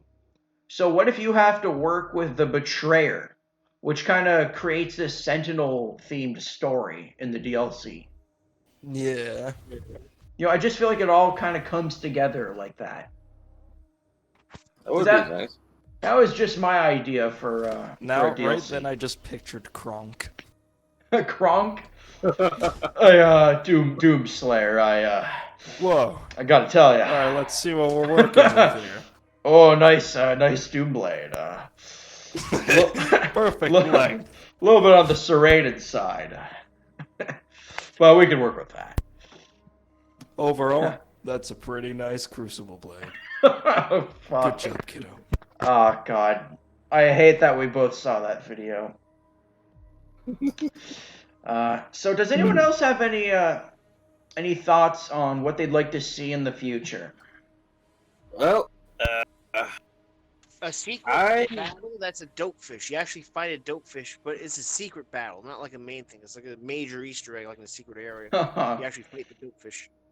I see. I want to have like more things to interact with in the Fortress of Doom. I can agree on that. I want Doom Guy to be able to interact with his big-ass gaming computer. That'd be interesting. He's got like fucking 3 keyboards on that thing. Phil? I would probably say maybe bring back some of the demons that were cut out, but put them into the DLC, and maybe get an idea from some of the classics, like put in the chain gun dude, put in the the Spectre imp that was in 64. Oh, yeah. I think they could have almost like a whole group of Spectres. Yeah. You know, you could have the Spectre imp, the Spectre whiplash. Oh wait, who remembers those shadow imps or whatever they were called? Yeah, that's what they I was were talking called about. Nightmare imps, I think. Oh. Dear God, now I just like once you mentioned that, like I was walking in the hall just a moment ago. I looked down and and my mind painted the image of one of those imps there, and now I'm just thinking back to it, and Jesus Christ, that would be horrifying. And then, realizing that it was only your mind playing tricks, you take a deep sigh. You take a deep sigh, and then you turn around and make cannibals smother you. Okay. Oh, God. Wait, you turn around, there's nothing there, but then you hear the sound of an imp behind you, and it's like, is this your imagination now? Is this what your imagination wants thinking? Alright, so are we, The imps are like fucking 6 feet tall. Are they really? Yeah, they're just always hunched over. Oh, that's true. So are we ready for our final thoughts? Alright. I guess, yeah. Yeah? Yep. So, all right, then. We're heading on to our final thoughts. Sickly Shimly's nipple-fueled nightmare will come to a close soon. God, I'm already thinking that name nipple fuel. That's just Oh, that's boy. burned in my brain. All Nipple right. fuel. Drink it today. So we've made it. We've made it to the end. It's past 1 in the morning. The stream has been going on for 4 hours and 16 minutes. So Wouldn't be the longest stream I've done. no, this is almost as long as the last stream, actually. Ah. So who wants to start off with their final thoughts? Me. All right. Very good game. Very enjoyable game. Lots of customization options. Though I think there should be more. Though we're only 3 months into the game's life anyway, so we're definitely getting more in the future. So I best not worry too much about that. Okay. Final consensus: could have used more nipples. More nipples. And Whiplash should have had a longer tail end. All right. More tail. Okay. Me? Yep. Yes. Next. Doom Eternal has been an awesome experience through and through. I played through it twice already. I know I'm going to skip right to this, but I wish they had a snap map type feature with which to make levels with. I don't Yes. really care about modules. Just do custom geo stuff. Just have that. You Yeah. have empty modules. Just Yes. basic empty hallway shapes. That's what I would have wanted. If failing that, just modding. Why do you think we made Slayer's Testaments? Because it's the closest we can get to mapping for Doom Eternal with the extra stuff Doom 2016 doesn't have. But yeah, Doom Eternal overall is really great. I like how the move speed is fast. I went back to playing 2016 and it feels slow in comparison. Doom Eternal is just they took off running when they made the game for sure. They knew where they wanted to go, whereas 2016 is is this even going to be successful? Whereas Eternal, they already knew it could be. Yeah. I mean, that's how most And- sequels work anyway. Yeah. But then there's the sequels that suck, but I don't know. Culling Doom Eternal 2. was- Yeah. Or Blood to Blood 2, for example. Back in the day, Blood was a build engine game. But then Blood 2 used Quake 2 engine, but the feel changed too much. Whereas here, Intech 6 and Intech 7, the jump was not as much in the sense that the game can feel the same. It's more advanced, sure, but it's also... It's not like the original Doom to Quake. It's not like 2D to 3D. It's not as that huge of a, difference. Yeah. So yeah, long story short, I love Doom Eternal. I want more missions. They had the right idea to do more single-player based DLC. Yeah. And Phil? Overall, I think it's a really great game. I love the campaign mode. Great level design. I love the combat, especially. It gives me a more thinking kind of pace compared to Doom 2016. There are most parts where I have to be careful within the campaign. I have to mostly make sure that I don't repeatedly die from mistakes that I constantly make. Another thing, the gore in it, the violence I do love. The weapons, how they've been highly upgraded from their previous versions in the last game. Definitely great. September of 28. Gotta say, even the demon designs, they're just tremendous, especially when they're redesigned from the classic Doom games. The Baron just needs a little bit of a bluish highlight, though. Yeah, He can use definitely. Battle mode overall, pretty good. It's got some flaws, but throughout time, I feel like it could definitely get better with Not to fixes mention, and nothing's with those. flawless. That is true. Nothing's flawless. Nothing is the greatest, but overall, in my book, Doom Eternal is it's a 10 out of 10 for me, regardless. The music and everything on it is good, and I'm looking forward to a Switch release and crossing my fingers there maybe being a Samus skin available. Just saying. Oh yeah, that's right. That thing's coming out for Switch. That'll be something. Oh, Samus Doom skin would be great, man. Oh man. However, be careful. There's a certain community on the internet that you might not like when they discover about this. We call them the shipping community. That's true. And don't even get me started on the Rule 34 artists within the shipping community. They're the worst. Hey, if it exists, there's porn of it. Yeah.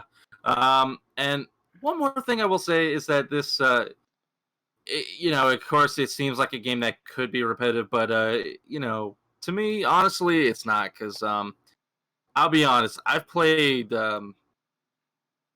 I don't know if anyone's played Metal Gear Solid 5, but once you beat all the main story missions on that, it is repetitive as hell. Even if you try to go back and replay the missions, it's repetitive as hell. It'll stay old, and honestly, well, yeah, we all know that Konami fucked up with that game. But anyway, yeah, Doom Eternal, 10 out of 10 for me. Love it, and I encourage anyone to give it a try. All right.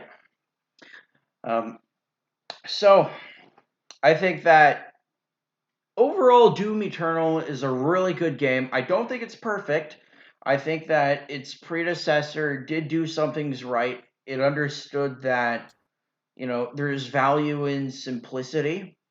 However, what Doom Eternal was smart enough to understand was that you can't repackage the same game no matter how good it is. You have to bring something. Sometimes you just have to go buck wild. Oh God, now I gotta get my head straight. But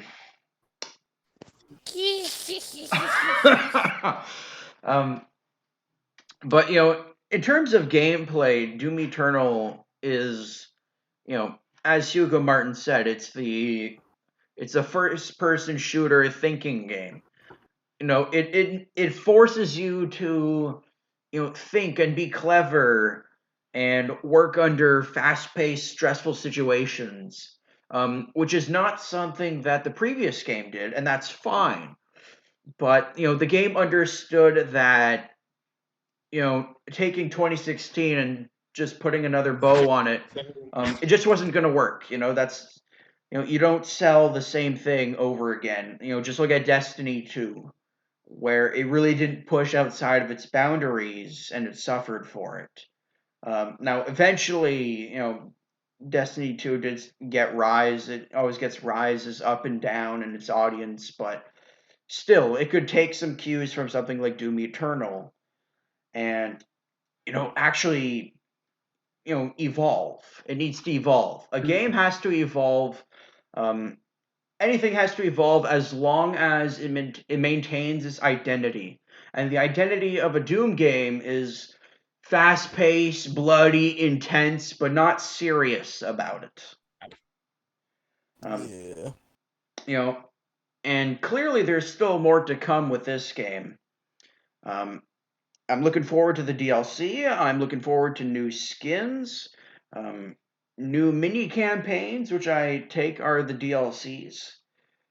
And yeah, I think those are my thoughts. I'm probably missing some things. It's also 1 a.m.